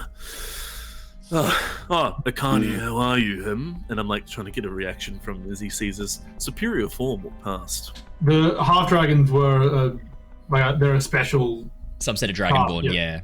So they're very, very high rare. society people, right? Almost guaranteed to be serving lords or ladies or working quite high up in Dragon. Naturally, I know that. I'm just clarifying. Yes, of course. I dropped down on one near honored one. Yes. Thank you. It's about time that you've acting accordingly. Did you see a slightly unusual looking human go down that path you just walked down? Yes, but I'm a friend of his, and I'm a friend of everyone here, so let's carry on. Very good honored one. I just like to feel like... Yep. So if your passive perceptions had been, I was going to say 14, 15-ish, you might have noticed a glint of white flesh, this sort of pure white flesh moving across Jin's face as he walks around the corridor, and then see the sort of shifting, bulging form. If your passive's been higher than 18, you would have seen him transform first. This white, pure white skin tone, almost like marble, moving across his body as he takes on this very androgynous, very sexless, genderless form, and then becoming this hulking dragonborn monster. But no, you just watch as Jin walks away, and then this half dragon walks back and like joins in the rest of the party. As he's kneeling, I'm gonna put my hand on his shoulder and go, if you see that one again, he is one to be respected. So you give him his due respect so you see him. That's sounding a bit weird. Your will, honored one. Okay. I will respect the strange human. I'm sorry, what was your name, honored one? Yes, well, let me get my notes out real quick. You watch as the honored one pulls out a piece of paper and begins like flicking through, like, yes, I believe I have a name here for a Dragon Ball. Yes, my name is Shenron. Oh no. What do you wish? I should have been green, but gold. Yeah. But there's green flicks through it. Why not? You can make yourself green. You can retcon to be a green Dragon Ball with like green. With nine like pointed orange stars on your forehead. Well, I yes, have many Dragon Balls. Well, for those of you who let's don't know, carry on. fucking I don't like you. Don't watch this show. You should be watching Dragon Ball Z or Dragon Ball, but not Dragon Ball Kai. Carry on. Nothing but Dragon Ball GT. Nothing but Dragon Ball GT. Well, Dragon Ball Z abridged all the way. Oh, servant, lead forth. very well, mighty Shenron. Amazing. Yeah, you can see that the room to the north seems to just be an old cultist campsite. There is a pathway down towards the south that sort of leads down into the darkness. You can see that not only does it lead south, it also goes down underneath a section of roof that is partially collapsed. You can see above the passageway, it looks like maybe part of a roof from some building up above has actually collapsed down and is keeping this bit slightly open. But I mean, this is... You're spelunking now. This is the rooms that you're in are sections of random houses, random buildings that have been joined together by these cracks and caverns through the sand and stone. Would you describe it as dusty on the ground? A dust and sand covers the surface of the ground, and you can see no footprints heading down towards the south, just with your natural passive perception. I take off my cape and put it on on the ground. Please tread on this, oh mighty honored one. Notice some strange words written across the back of it. Yeah, there's some weird words in common that say "kick me," but you know what that means. You don't get that. That makes no sense. Oh my. Down the corridor ahead, you can now see what looks to be almost water pooling. It looks like a large open area, possibly some sort of underground cistern deep below. And in the middle of the water, you can see a section of land rising up. There seems to be almost like a wall dividing this section of land in the center, almost like an island in the very middle of this lake, this underground lake. As soon as they get close to the water, Yervith is just going to be like, don't get too close. And he puts his hand up as a warning. Would I recognize this area of the Undercity? This has moved since you were last here. There was originally a corridor that went up. It carried on for a little bit, and then it sort of curved around towards the south for a bit, and then it moved west. And then after following that for a few bits and being very careful over a section of collapsed sewers, you would reach the council hall. This has shifted and moved since you were last here.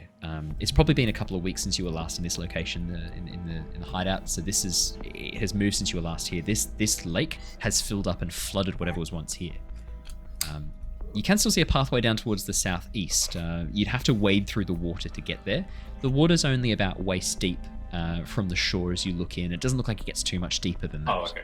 Yeah, it's not fathomless, bottomless. Yeah, Yervith has bad experiences being near deep water. So. Yes, yeah, your experiences with the blue holes in the jungle. Yeah, that's true. Yeah. Yervith is still gonna just look around and see what he can see, any threats or anything that might be in this large sort of open space. Would you like to roll me a perception or investigation check? Definitely perception. Give me a momento. Yeah. 16. Is it plus 11? Yeah. Yes. What? Yep. He's a perceptive boy. Is our good friend Yervith. Perceptive boy. Yeah, Yervith some rogue levels. He does, yeah. So he's a mixture of ranger rogue. Yeah, that'll do it. The classic combo. Yeah, Yervith, as you have a look through, you can see the chamber has a 40-foot high ceiling set with massive stalactites. Smaller stalactites set across the grounds, and yeah, the pool in the center looks to be a little bit deeper as you get on in. The outside area seems to only be sort of waist deep, but it probably gets to overhead height towards the center of the island.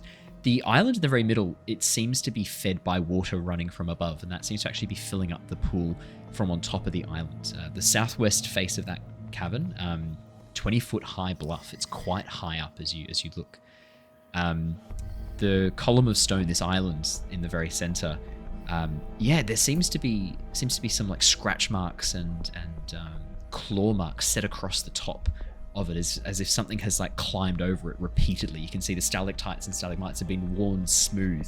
And you can clearly see down towards the south, it looks like there's a small passageway just sort of at head height where the water is. So there's about a gap of about a head of open air that leads into another cavern down towards the southeast, and then the rest of it seems to be partly underwater. Whatever that passageway is partially flooded.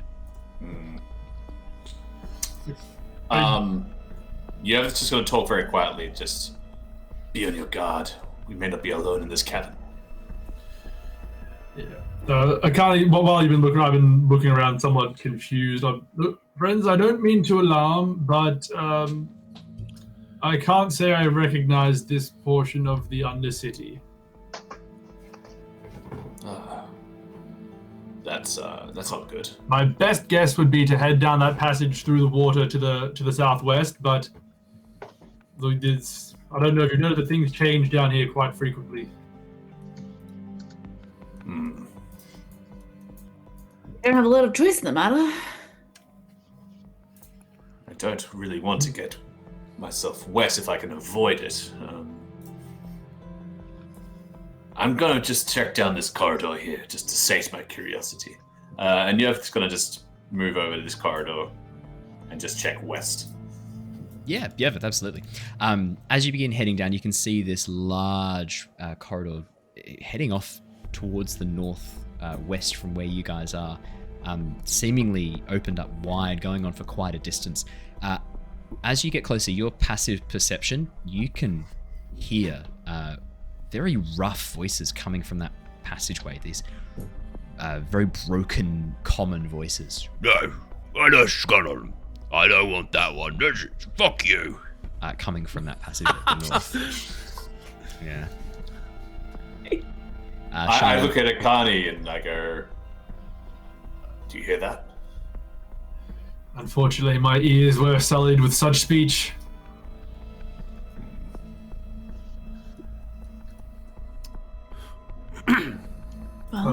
Well, are we actually going down there? That's up to you guys. If we are, should we proceed with caution? Maybe be a bit more sneaky. Oh, you don't have to tell me. No. I look at my my armor that chinks. I'm like, oh no. Likewise. Does Boldor wear armor, or are you like more like the classic barbarian, not like leathers and stuff? Yeah, breastplate makes it a little bit better AC, so that's what he does. Breastplates are pretty quiet though. I don't think you have disadvantage on stealth with the breastplate. Well, no, you don't actually think. Yeah, right. Yep, that's right. You should be good. I take back my comment. Might be Ekarni might have some trouble there. Yeah, I clink. I clink. I clank. In any case, Yervith will be like, I think I might have something just for this moment. And he will cast Pass Without a Trace again. Perfect. Yervith, do you want to describe how you cast this spell, what it looks like? I sort of imagine. I don't know. This is an interesting one. He hasn't really had to describe this before. I know. I've just realized I've never had you describe it. I always get people to describe their spells, how it looks, but I realize I've never done it with Pass Without Trace. I just imagine Yervith kind of like in tandem with his cloak. He sort of like does a gesture and like his cloak sort of like shimmers a little bit, and then that sort of shimmering sort of like it kind of emanates from him and like sort of encompasses the entire group with this sort of like, I guess, this aura of like not quite like tangible, like kind of like slightly transparent perhaps. So Ekarni, you've noticed now that we're in a different environment. We've come towards the water. Yervith's cloak changes color. Originally it was looking like sort of broken stone and this sort of like very stone gray like pattern. As you've approached the water, it's now started to take on some of the colors of the chamber, some of the dark grays of the water. It seems to change color and change almost like a camouflage. And as Yervith concentrates and casts this magic, you watch as all your own clothes start to mimic his cloak very slightly. The colors begin to become more muted and match the tones of the room that you're in. I imagine Yervith actually probably like kneels and puts his hands on the ground a little bit, and then like that emanation of like this intangibility sort of emanates from him. Yeah. I think what I'm going to do as well, I'm going to walk up to Ekarni, place my hand on his shoulder again as Shenron, and be like, look, I know you have it in you, servant. I give him bardic inspiration. Hey. Just in case he rolls like a 1 or a 2. I appreciate your praise, kind honored one. A nod. Honored one, have you seen the leader of these people? She's a small dragon creature. I've not seen her before. She seems to have disappeared. Yes, she is definitely the leader, but she answers to someone else. Someone higher. That elf, sort of half-elf man you had seen before. She answers to him as well. He's the true leader. Interesting. As you turn around, Ekarni, you see Eleanor drinking from the lake, just lapping up the water. Sweet.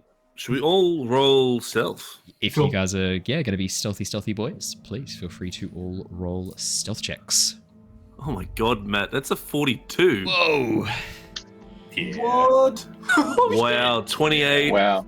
Shana, no! Shana, no! Oh no! Still 17. Still 17. 4. 18 That's for 14. Ekarni. Can you please, if you want to, you can use your bardic inspiration, which is a D8. Yeah. Or you can save it. Your choice. Oh, It is up to you. I'll give it a go. So our rolls are Yervith 32, which plus 10 becomes 42. Boldor's 19 becomes 29. Jin is 18, becomes 28. Shana is a natural 1 for 7, becomes 17. Ekarni is an 8 plus 7, takes you up to 14. And no, disadvantage. I'm a 4 plus 7. with disadvantage, sorry. 4 plus 7 takes you up to 11, takes you up to 21. So Shana is definitely the weakest stealther of the group.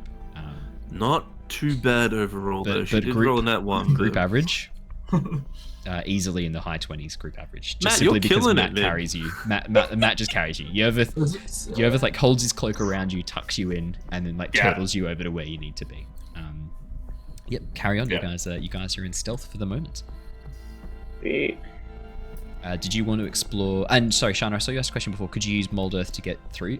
You could use mold earth to raise a stone platform, and you could walk along a stone platform or a stone bridge. Of course, you could. Hell yeah. So I'm gonna do that if we have to like, cross the river. She doesn't trust the water. Oh, why not? That's fair. That's I weird. don't know what if there's. I don't know. Yervith is very happy at that prospect because he doesn't trust the water either. Oh, okay. All right, fair enough. You guys are weird. Where are we going? It's up to you guys. We're following you, Yervith. I think you wanted to go up here. I'm probably going to go down, if that's the case. I'm going to go this way. Fantastic. Yeah, as you guys begin heading down that way, you can see that there is a large platform of stone high above you, as well as a small corridor towards the west, hewn between the stone. The water continues around, completely covering the circumference of this area and isolating that area in the center, that little raised section of stone as a true island. And yeah, you can see that up on the ledge there looks to be some sort of strange stone statue, very draconic in nature. The ledge is sort of 25, 30 feet high. It's quite high up. And you can see that beyond it looks to be some sort of like flattened platform. Maybe this room is partially sunk in, but hasn't fully entered in at this point. Is that what we see down to the south there? Yeah, down to the south. The water, is it flowing or is it it's stationary? stagnant. Yeah, very stagnant. Water. You can see that it is. It's very still. It looks like it's dripping down from above, and the island itself is actually where that water is coming from. Yeah. Okay. For sure. Yervith with his climbing speed, because Yes. this is apparently a thing he has now. Yes. He's going to look at this wall and think and try and climb it. 100%. Yeah, you've got some equipment with you. You've got your natural proficiency in climbing. Of course you can. You got towards the edge of the stone room and begin sort of like shimmying yourself up the top. Could I get you to make me an athletics or acrobatics check, please, just to see how proficient you do this? How proficient? Definitely an acrobatics. I figured, yeah. 28. Yeah. You have no troubles at all. Ekarni, you watch as Yervith very deftly, very impressively clambers up the wall. For a smooth skin with no claws, it's an okay job. Very impressive. And Yervith, you can move yourself up onto the platform. Thank you.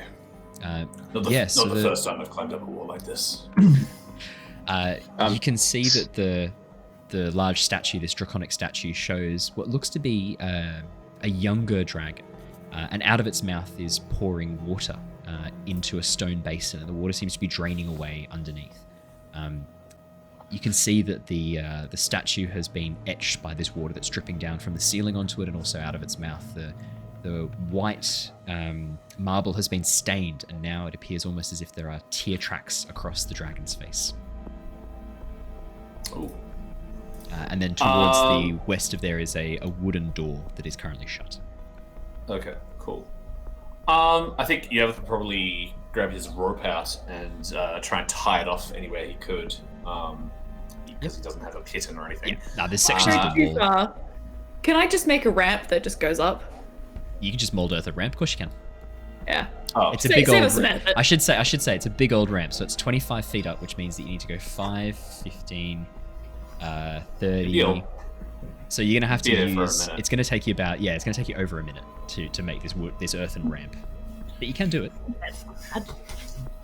Yervith turns to get his rope and then just sees Shana making a ramp. He's like, "Oh yeah, it's probably better. Just puts the rope back." Not wanting to be outdone by the small human, I try to go for the athletics to jump up there myself. Okay, go for it. Straight up jump. He's pretty strong. Hey. 23. Yeah, I mean, you get a little bit of a run up and you leap forwards, and as you vault yourself forwards, you grab onto the edge of the platform and then hoist yourself up, pulling yourself under your own strength towards the top of the platform. Give him a little head nod look. Yeah. Yervith looks pretty impressed. You can handle yourself as well, I see. Boldor sees this competition of athletic ability and immediately just like gives a big ass jump. He has a solid crack at this this high jump. Oh, amazing. All right, athletics check. I love how like you guys invent little skill challenges. That's amazing. A 9. Boldor. 17, I think. 17. I have advantage. Oh, because of your Goliath strength, right? You have advantage on athletics. Apologies. Yeah, nice one. 17. Boldor, yeah, not as gracefully as Ekarni, but you are able to like throw yourself into the air. Your face like slams into the stone a little bit. Pull yourself up, sort of like brushing the dust off your face. I wince slightly at that. I'm like, ooh. Yeah, Boldor seems to take it in his stride. There's a few like flecks of stone in his beard, and he just brushes them out. No problems. Did Shana make a ramp? Shana's made a ramp by now. You can just walk up. I'm gonna use just the ramp. Okay, you sure? Oh, he's sure. Yeah. He's not gonna. Yeah, fair enough. Yeah, you guys walk up the ramp. You can see this stone statue of this draconic form that's crying and has tear marks over its face, but not actually crying. Just the water has shaped it in that way. Yeah, Ekarni, as you get close, it's a young female dragon depicted in this statue. You've got no idea who this is just looking at it, but do you want to make me a history or religion check to see what you can recall? I would love to make a religion check. While he's rolling that, I'm gonna roll up to Yervith real quick and go, "Hey, stage whisper, can you see that he has look what Ekarni has on his back? Have a look."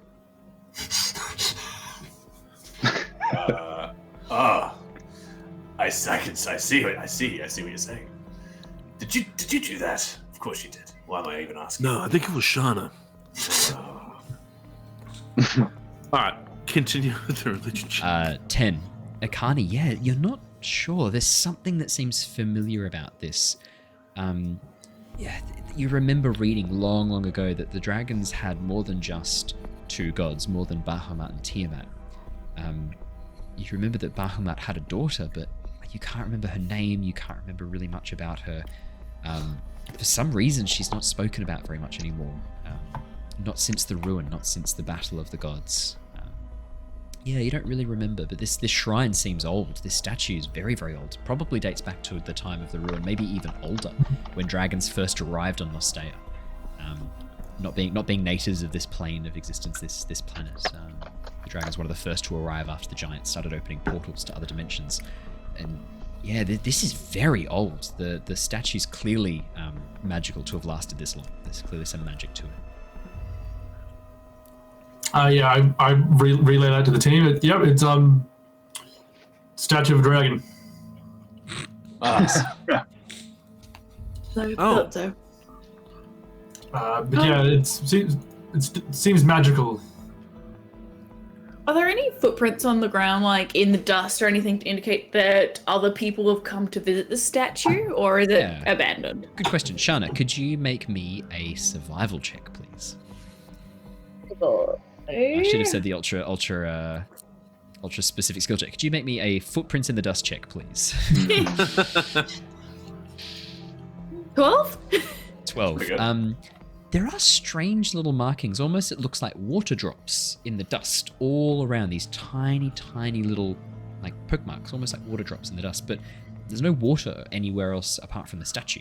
And it's all over this place, actually. As you look, you can see these tiny little like water droplets in the dust everywhere. All around you, actually, all over this platform. Can I look up at the ceiling? Yes, you can, Shana. Shana, as you look up, high above you, suspended in a series of webs, are 3 giant spiders directly above the party.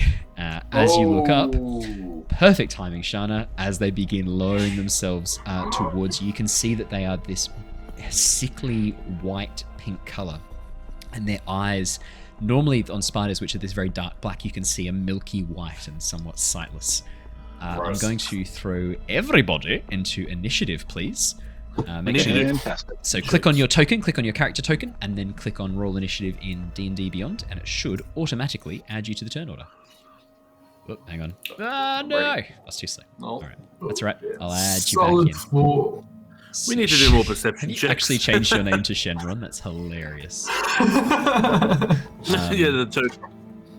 And have you rolled yours? Yes, you did. You were 23, so I'll just add you to the turn order, buddy. It's okay. Don't panic. I won't. Oh, okay. Yeah, I mean, you can panic a little bit if you want. A little bit. Yeah. You know how to panic a little bit?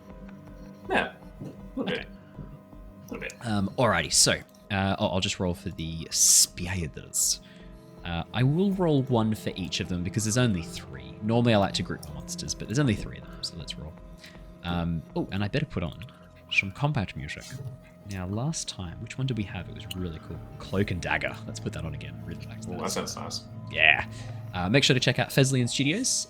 Not sponsored, but I love their music, and they sold us the rights to all of these songs so we can use them in the stream. So I recommend checking them out. They're really cool. I love them. Give them some love. Feslian Studios. I'll put it in the comments section as well. So you guys watch as these spiders begin lowering down towards you, very sinister in their movements. Wow, I rolled garbage for the spiders. First off is Yervith. Yervith, hearing Shana's sort of like gasp of alarm, all of you sort of turn and see these spiders. It looks like they were in the process of slowly lowering themselves down, almost to catch up to you. But you have spotted them in time, Shana, and they are no longer getting an ambush round. So Yervith. Oh, nice. That was really well done. I was literally counting like little blocks of time of how long it would take because it took them a couple of turns to notice you were there, and then you were just on time. They were about to start dropping from the ceiling. I was about to start praying about the statue, so good call. Yeah. The statue might have protected you. You don't know. Cool. So Yervith, being with the spider right on top of it, doesn't have a chance to get his trusty bow out and do some damage from range. So he's going. I should say they're 10, 15 feet above you, slowly lowering from the ceiling. They're up in the air. It's hard to show 3D on Roll20, but they are 10, 15, 20 feet above you. That makes okay. Anyway, in any case, he's gonna actually cast Hunter's Mark on the one directly above him. Yep. So we'll just do that. I'll give that a Hunter's Mark for you. Beautiful. And then Let's use a net, shall we? No, maybe let's use for Hunter's Mark. Ah, perfect. Literally a tiny flag. Nice. Awesome. And with that, he will knock an arrow and take a shot. Or what? Nice. 29. Yeah, that just hits. Yeah. That hits. Meets it, beats it. Meets it, beats it. Okay, that's 12. I don't know if I get sneak because you've got allies in range, I believe. Okay. We're not technically, are we? We're not technically in range. So within 5 feet of the spider. No, you probably wouldn't get sneak attack then. They knew you were there. They were lowering towards you. Sorry. So it'll be 12 plus the 6 from hunters. 18 damages. Very cool. And he will do the same thing again. Nice. 2 shots. Boom, boom, boom. For 18 to get another shot off. 18 is enough to hit. I could see Tom like a little bit nervous as I delayed saying 18's enough to hit. As Tom's like, 18 doesn't hit? What? What are these spiders? 7 damage. No, sorry, 11 damages with piercing damage. Yep. Choo choo. And that's all I can do. Oh, Hunter's Mark, I get another 6 damage, right? Yes, you do. Apologies. Another 6 damage. So for a total of 17s. Awesome. Ekarni, as you're sort of focusing on the statue, you hear Shana's cry of alarm, and as you spin, you see Yervith suddenly unload these 2 arrows into the spider's carapace. It lets out this screeching cry as its chitin is kind of caved slightly in where the arrows have flown through. Also, Yervith, I need you to roll 2 additional d4s as your lightning damage. Oh, yeah. And Ekarni, you also notice that Yervith's bow has some blue dragon scales affixed in it, and as the arrows fly through the blue scales, the arrows crackle with lightning, very similar to how your weapon works, actually. Oh, Matt, don't forget your reaction from Eleanor, if you want to use it. Yeah, I don't know if I'm going to do that. You've got your... So Eleanor will take the dodge action on your turn if you don't direct her. No, I was going to use her reaction to do infused strikes, but I'm not going to because I want to suss out what these spiders are first of all. Absolutely. Well, the giant spider that is close to Ekarni and to Illyrian, to Jin, is going to fling out a section of web towards one of you.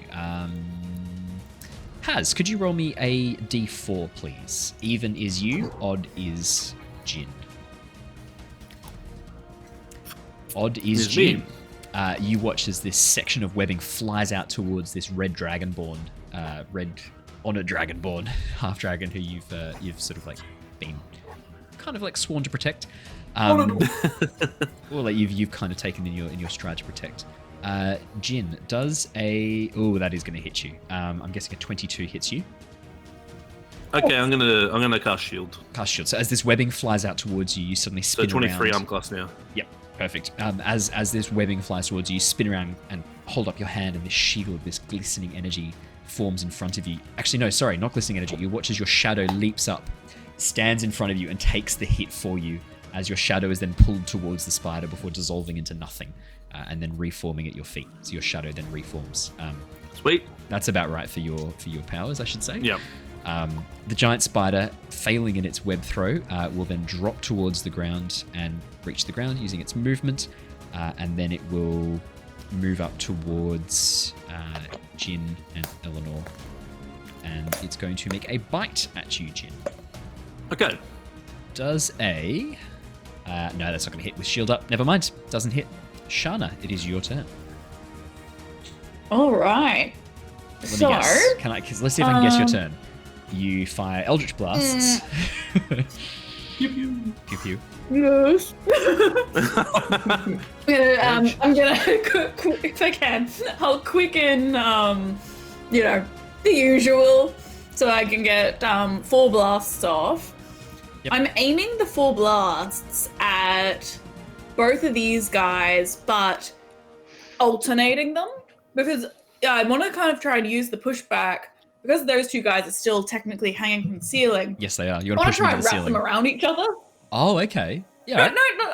Yeah, so it's sort of like, old school Spider-Man where they all get like caught up in the web. Okay. I'm digging this. Let's see some rolls. All right. Crossing my fingers. So for Ekarni and Boldor, you watch as Shana begins concentrating, and then suddenly, just as she holds out her hands, beams of energy, these crackling beams of energy fly out, begins striking the spiders. Except they don't. No, both miss so far. Natural 1, 9. Rolling so 15, terribly. No, 15, no. Oh no. Natural 20, she brought it home. She brought it back on the last one. As Shana's like going pew pew pew, like they're just missing. The spiders aren't even dodging. It's just they're just missing. And then finally, the last one, as she sort of looks quite upset, she focuses, concentrates, closes her eyes, holds out her hand, and then just lets off this final beam.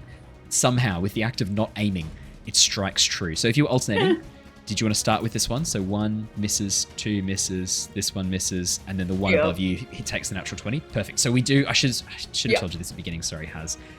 We do the better criticals, which is when you get a critical hit, rather than rolling the dice twice, you get 1 full die of damage plus a roll. So it's a way of always making criticals matter. Because if you roll 2 1s on a crit and you're doing D12s, tears. Oh man, tears. So this way, rather than rolling 2 D12s, you get 12 plus a roll of a D12. And so for smites as a paladin, that means you that's interesting to note. Full dice smite. Yes, it is. I should have told you that earlier on. Do you want to roll me some damage, Shana? Get some damage. I've been stalling while you've rolled damage by explaining homebrew rules that I should have told my players beforehand. Nice. I'm a bad DM. You should always outline any homebrew rules for players that's before max. they join. I will. Oh, fuck me, that is maximum damage. Is Max it? damage. Yes, it is. So that is 24 damage. And it's shot back 10 feet? 10 feet. 10 feet. It's pushed up against the ceiling as you smash this spider. Yeah, as you smash this spider back up into the ceiling. As it's thrown up, the webbing splits and it drops towards the floor, landing bodily. Could you roll me a d6, please, Shana, as it takes some full damage too? D6. Space D6. Oh wow, that's a 6. And it is also prone as it falls from the ceiling, 35 feet up. Anything else on your turn, Shana?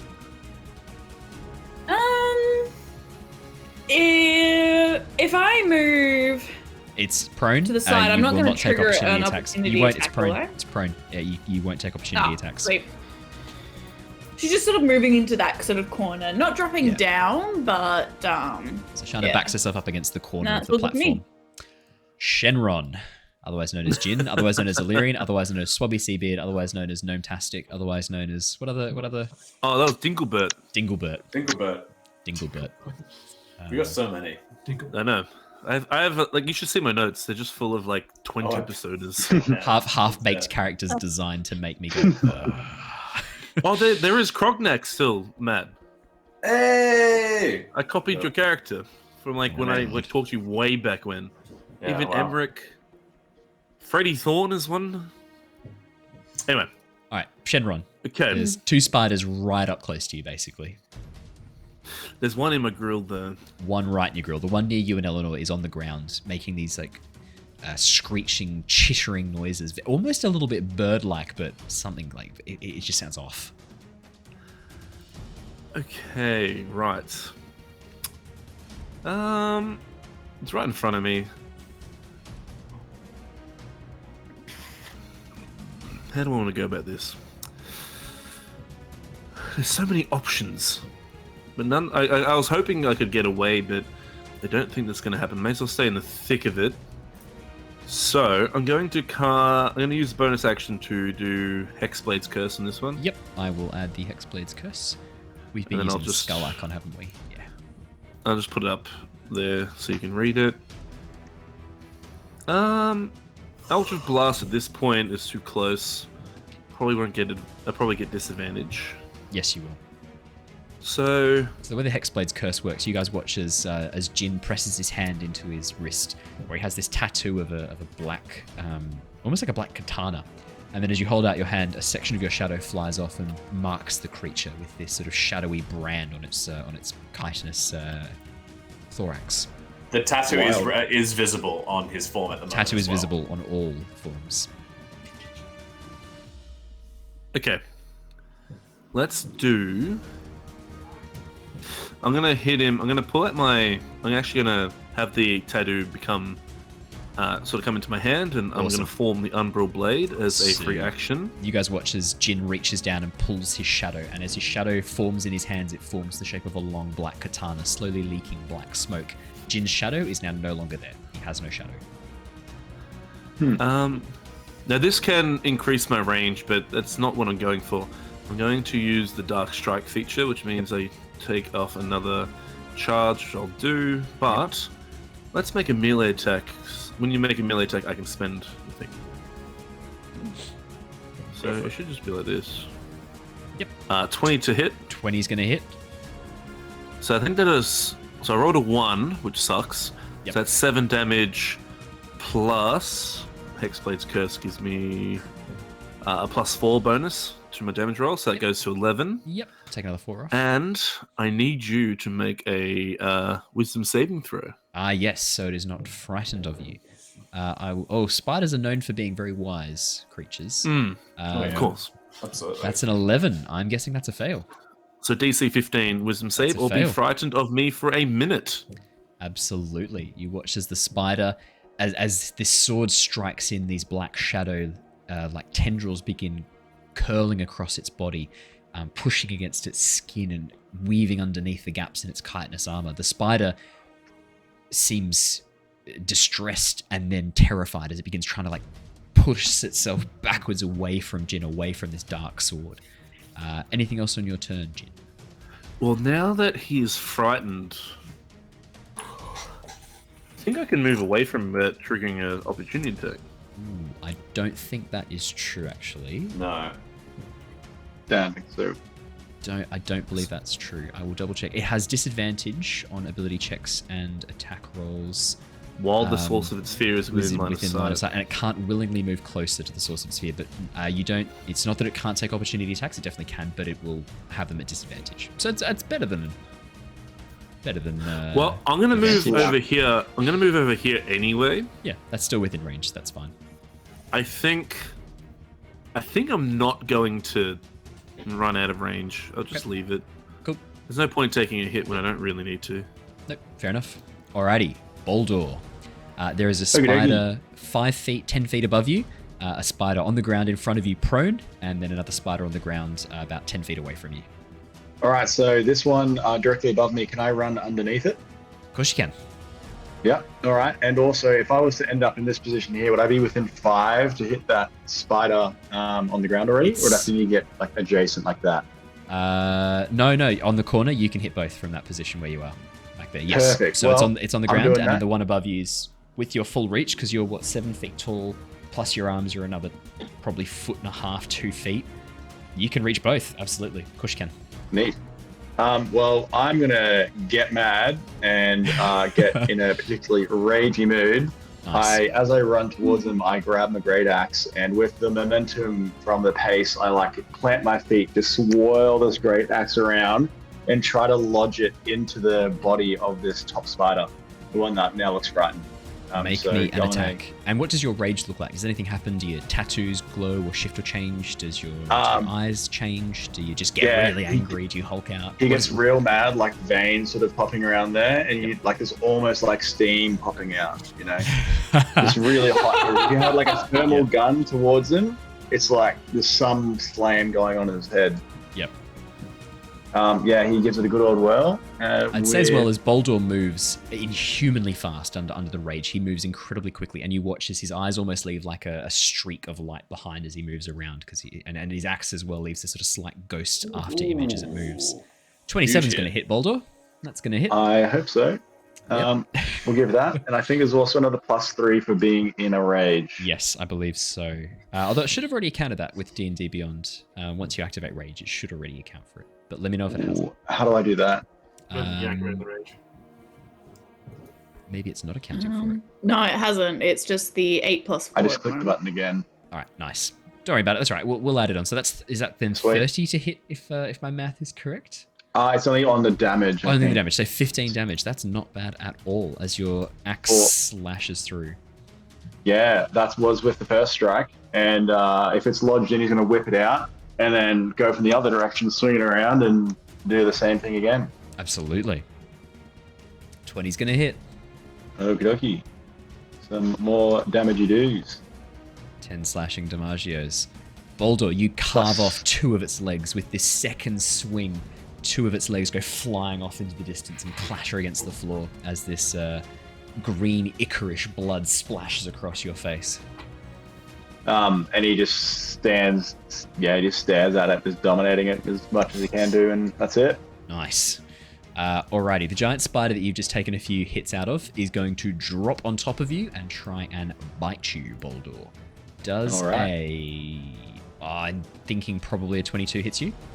Yeah. Alrighty. I need you to make me a con save as you take 12 piercing damage. I'm going to see if you take any poison damage. Now, as a Goliath, do you have any immunities to poison? Doesn't matter. It's a natural fucking 20 for a total of 27. No worries. No worries. Do you have any immunities or resistances to poison as a Goliath? I feel like you do. I think cold, but not poison. Not cold, but not poison. Maybe I'm getting mixed up with dwarves. In that case, then you're going to take half poison damage, which is only 3. So okay. Not too bad. And I've got resistance because I'm all mad for the piercing damage. So your piercing damage is halved, and your poison damage is also halved because you are Totem of the Bear, correct? Bear Totem Barbarian. Yeah, that's right. So yeah, everything so but force damage. No, sorry, everything but psychic damage is halved.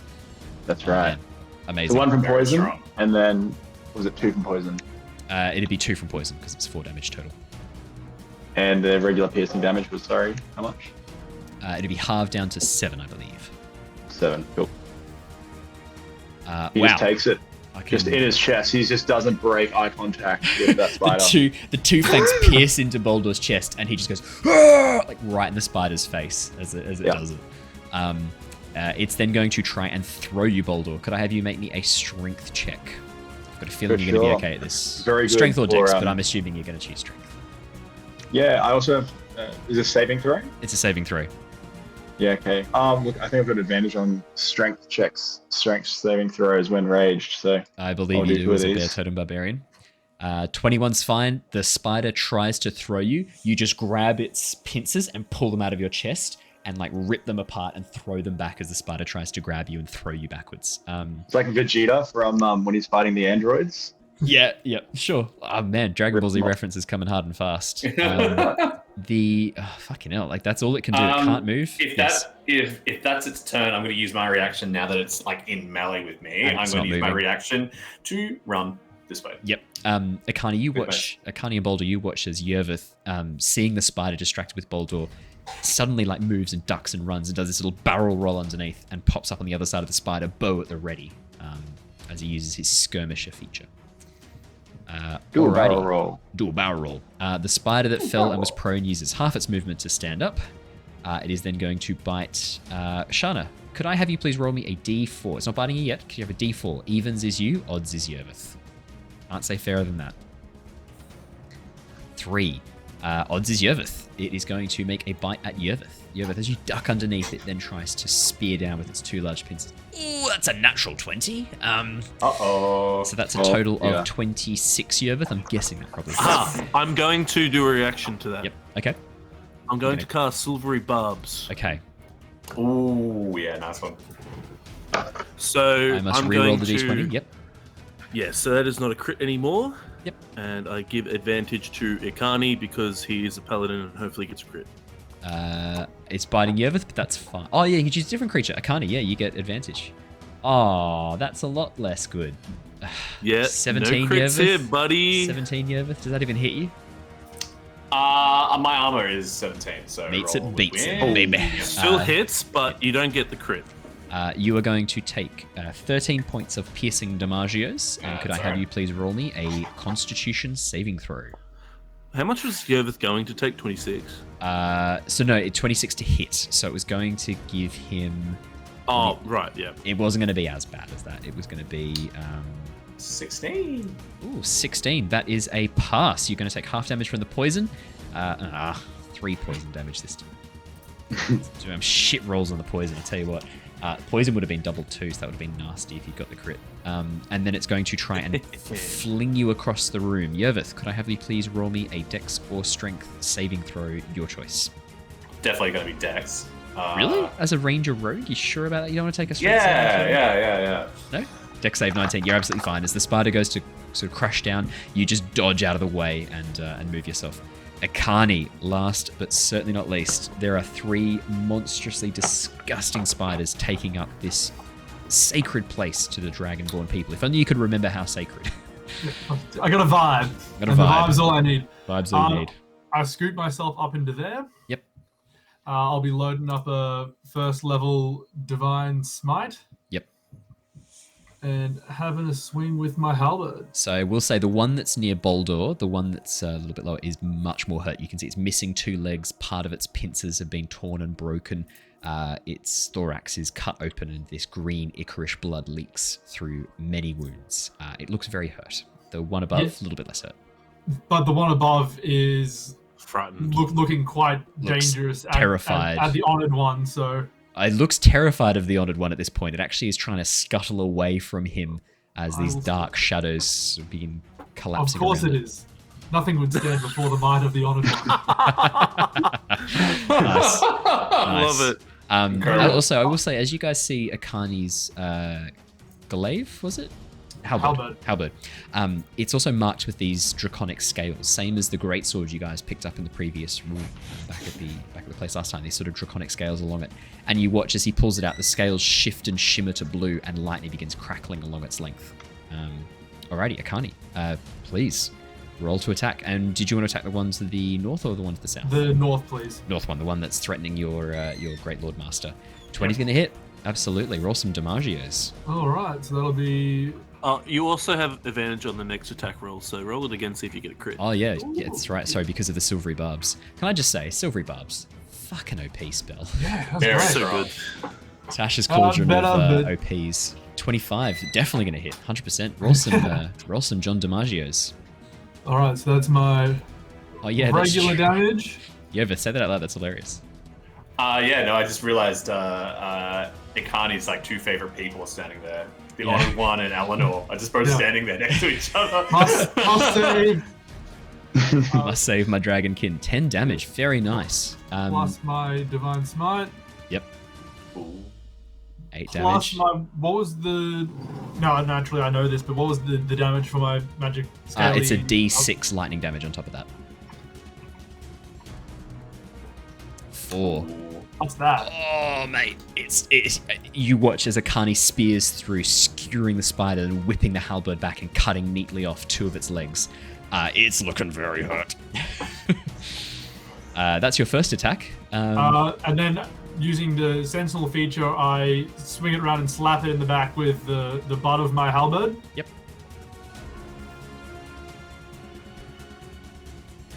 That's going to hit. That's just 1d4. Oop, not 1d.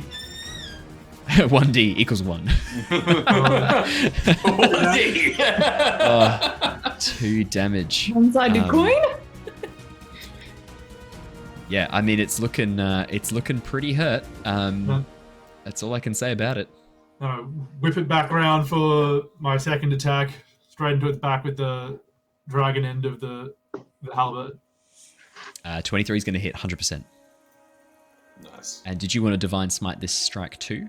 Nah. There. Good call, because as you do this damage, and the lightning crackles along, the lightning cooks the corpse. The 8 slashing damage from your halberd is more than enough. As you pierce through and slash at it, how would you like to do this? It's just straight between its milky white eyes. The head is just caved in. For the honored one! The head is just caved in under these blows as Ekarni rushes in and begins striking at this thing with these lightning fast strikes, and these crackles of energy scoot across the edge of the halberd, down the blade and across its body, moving like lightning and dealing lightning damage as well. As the last strike hits through, the last sort of jolt of lightning crackles through, the spider rolls over on its back, its legs twitching and moving rattly before curling back in on itself in this sort of rictus of pain. It lets out this low screeching cry and then goes still. Ekarni, it is dead. Cool. And cooked. Tasty. Very good. Alrighty. Good spot, Tom. Does Jin get some healing from a creature dying of Hex Blades? I think that's from Hex rather than Hex Blades. This one though as well. Yeah, and it was the other one that was Hex Bladed. Oh no, that's the one that's dead. This one's dead. The one that was hexed. It doesn't matter. I got full HP. I think because this one's frightened. I'm the one that was frightened. I Hex-bladed. So is he killing this one? This one's dead. No, sorry, I should. That one is now dead. Top one, the one near you, is dead. Oh, then yeah, that one was frightened and Hex-bladed. So you regain hit points equal to your Warlock level plus your Charisma modifier. You gain some hit points, Jin, if you want them. Yep. Ekarni, anything else on your turn? Any more movements? No, that's it for the Ekarni. Yervith, you're up next. Yeah, cool. He's going to switch out, realizing that he misjudged his little dodge roll and is now in combat with this other one. He is going to pull out his mosaic shortsword and go to town. Perfect. So Boldor and Ekarni. Boldor, you've not seen this before. Yervith's sword. Have you seen the mosaic shortsword? You might have. As he pulls out this sword, it seems to be made of stained glass. These sections of stained glass and tiles forming the shape of a sword. As he swings it, they don't really move all at once, as if it's not connected. They sort of move slowly after each other. As this sword gives this very weird impression of being almost like 12's not quite enough to hit. As you strike down, the sword just passes and glances off the chitinous armor that the spider has. That's all right. He'll try again. Did you want to use your feature on the miss? Remember when you missed I with the do want to mosaic use my short feature sword? on the miss. Yeah, 100%. Can we do that? Yes, I believe the spider makes a dexterity saving throw to avoid. Yeah, so as the sword misses and glances off, the sections of the sword break apart and spin rapidly before firing and moving through the space where the spider is. I'll make a dex check. That's probably a pass. 23? That'll pass for sure. Alright, so the... Although, you don't have to roll the dex save for Cloud of Daggers. I think it just... just take it. Yeah, it just says you fill the air with spinning daggers at a cube of 5 feet on each side. Ascend at a point you choose within range. A creature takes 4d4 slashing damage when it enters the spell's area for the first time. Why did I think it was a dex save? Never mind. Roll 44 for me. No, it's fine. Roll 44. It's been a while since we've used the mosaic short sword. No, it's been a very long time. 12 damage. Very nice. And that is a feature of your sword. I think that's a charge you've used there, so you mark that charge off. Yep. And then your next attack was a 26 to hit. That definitely hits. Would you like to roll me some damagios? 100%. Yeah. Somehow, I thought you might. Nah, pass on the DiMaggios. I'll just give it a bit of a gentle tickle. 7 piercing damage, and you do get the sneak attack because Shana is flanking it from behind, so you definitely get the sneak attack. Yeah. Yervith, how do you want to do this? That's 2 points over. I just imagine he sort of like nimbly sort of just like dodges out of the way of these like big legs that sort of like crash down, and then he sort of rolls in between the legs and then just like pulls the sword through and just stabs like right underneath it, like. Yeah, Samwise Gamgee with Sheila, but right up into exactly the what I was thinking. Very good. Nice. The spider sort of curls around, and as you pull the sword free, sections of the glass and ceramic pull out in different points of the spider, creating these gashes through its body. As it stumbles backwards, it then falls off the back of the cliff behind, dropping down onto the ground below with a sickening crack. Yervith, you've still got your bonus action if you'd like it. Yeah, as a bonus action, he looks at Eleanor and goes, in Draconic, he says, hunt.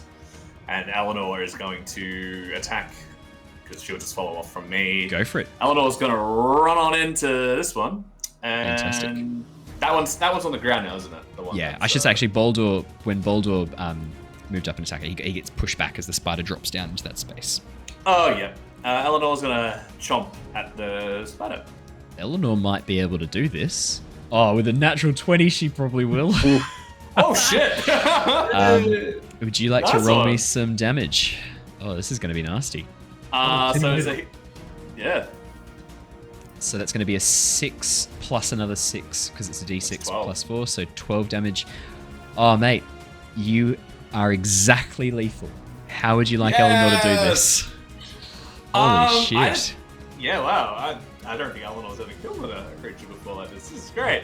I don't know. I imagine Eleanor just goes like barging through towards this spider that's just dropped down, and then just rams it with his head like straight in the face, and then just like clamps down on its face. Just sort of tries to bring it down with its weight and sort of pulls it back and takes a big chunk out of its head. Yeah. And with that, the spiders are very much defeated. I'll pull it out of initiative. You guys watch as the ruined corpses of the spiders begin sort of moving slightly, still under the impetus of their previous lives, like moving and twitching slightly, but otherwise very much now defeated and dead. And with that, I'll bring us out of initiative and bring us back to some quiet music. There's still some spook music. You see that these giant spiders, the webs above are filled with creatures or forms and figures completely surrounded by webbing up above, packed into these tight packages, bound in webs and attached to the ceiling. And the spiders themselves seem wrong. You notice that green Icorish blood that's leaking from them. It's very strange color, Yervith. You particularly would have some experience with spiders having come from the Noonian jungle. Something very wrong about their blood. Spider blood should be a dark sort of reddish brown. This is odd. Something's very wrong here. I'd probably take a closer look at that. Do you want to make me a survival or nature check? Your choice. It'll be a survival check. Or specifically a what the fuck's up with these spiders check, please. Yeah. 22. Yervith, there's something that's happened to these creatures, some corrupting force. There is a species of fungus deep in the Noonian jungle that you're very familiar with that when it infects insects can take control of their bodies as the fungal growth grows out of their backs and moves them around. But only insects. There's no signs of fungal growth, but this reminds you of that. There's these tendrils of dark green matter moving throughout their bodies. Very, very weird. Yes, it is cordyceps, is the reference there. I sort of relay that information to the group. This doesn't seem right. These spiders, they're not normal. Something seems to be corrupting them, either natural or otherwise. Boldor just wipes the blood off off the blade from the corpse of the spider. Just cleans it up. Yeah, do you use your peppermint rag to clean the green goop? Oh, yeah, it makes it all smell nice. Yeah, just soak it off. I imagine there'll be a lot of blood, so it's a one-use type item. Yeah, you just like drop it on the ground, like, ugh. Just dripping with spider blood.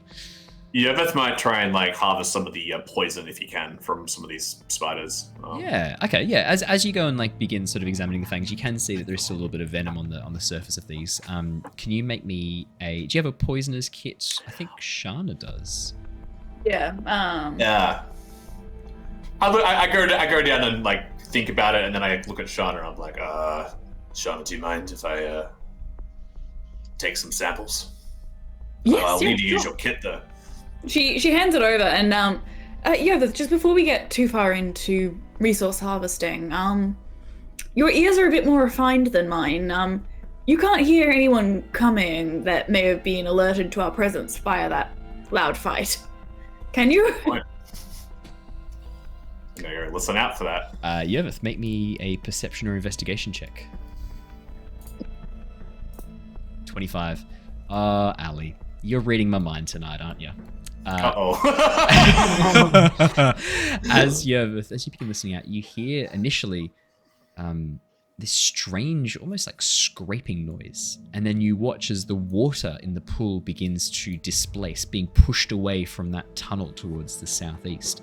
As the water begins flooding into the room and pushing, you watch as emerging from the water, a dark green head pushes through before this massive draconic body forces its way into the room as a large green dragon pushes itself out of the water and climbs onto part of the island.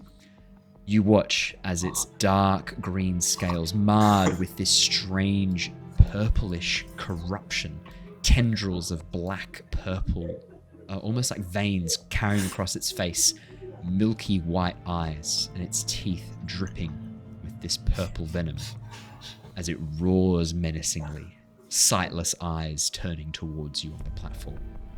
And that is where we're going to end for tonight. Whoa.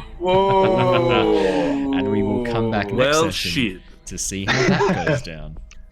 Holy shit, I was giving you guys like 3-4 more seconds, and then that was going to happen, and then you're like, I want to have a bit of a listen, guys. I don't feel safe. Fucking hell. You do it before we started harvesting, and I'm like, I don't want to be rude and interrupt anyone. Starting to learn my patterns as a DM, and I don't like it. No, that's awesome. Amazing. Oh my goodness. Thank you so much, everybody, for joining us. If you're joining us live, if you're watching on the YouTubes or the podcasts, thank you so much. Chuck us a like, it really helps us out. Leave a comment. We love it when people share stories from their D&D campaigns or Pathfinder campaigns or Edge of the Empire or whatever it is that you're playing. Share a story. I'll read it out live on stream at the beginning of the session. I forgot to do it tonight. I actually had one. I feel really bad. I've just remembered now. I'll do it tomorrow night on the Avatar Legends session. Yeah, share us a tale, share us a story. We'll read it out loud. Yeah, like, comment, subscribe. You know the drill, guys. You know how it goes. Thank you so much. We will see you all again next week. And yes, we will have our lovely guest characters, Tom and Haz, joining us again next week. Thank you so much, you two, for joining. And awesome characters. We know Boldor. We love Boldor, but really cool to have Ekarni come in. Awesome character. Cannot wait to see how this develops, this situation. But you're going to have to wait another week. So until then, everybody, stay safe, stay well. We will see you all again next time. Until then, goodbye, everybody. Goodbye. Bye. Bye. Bye.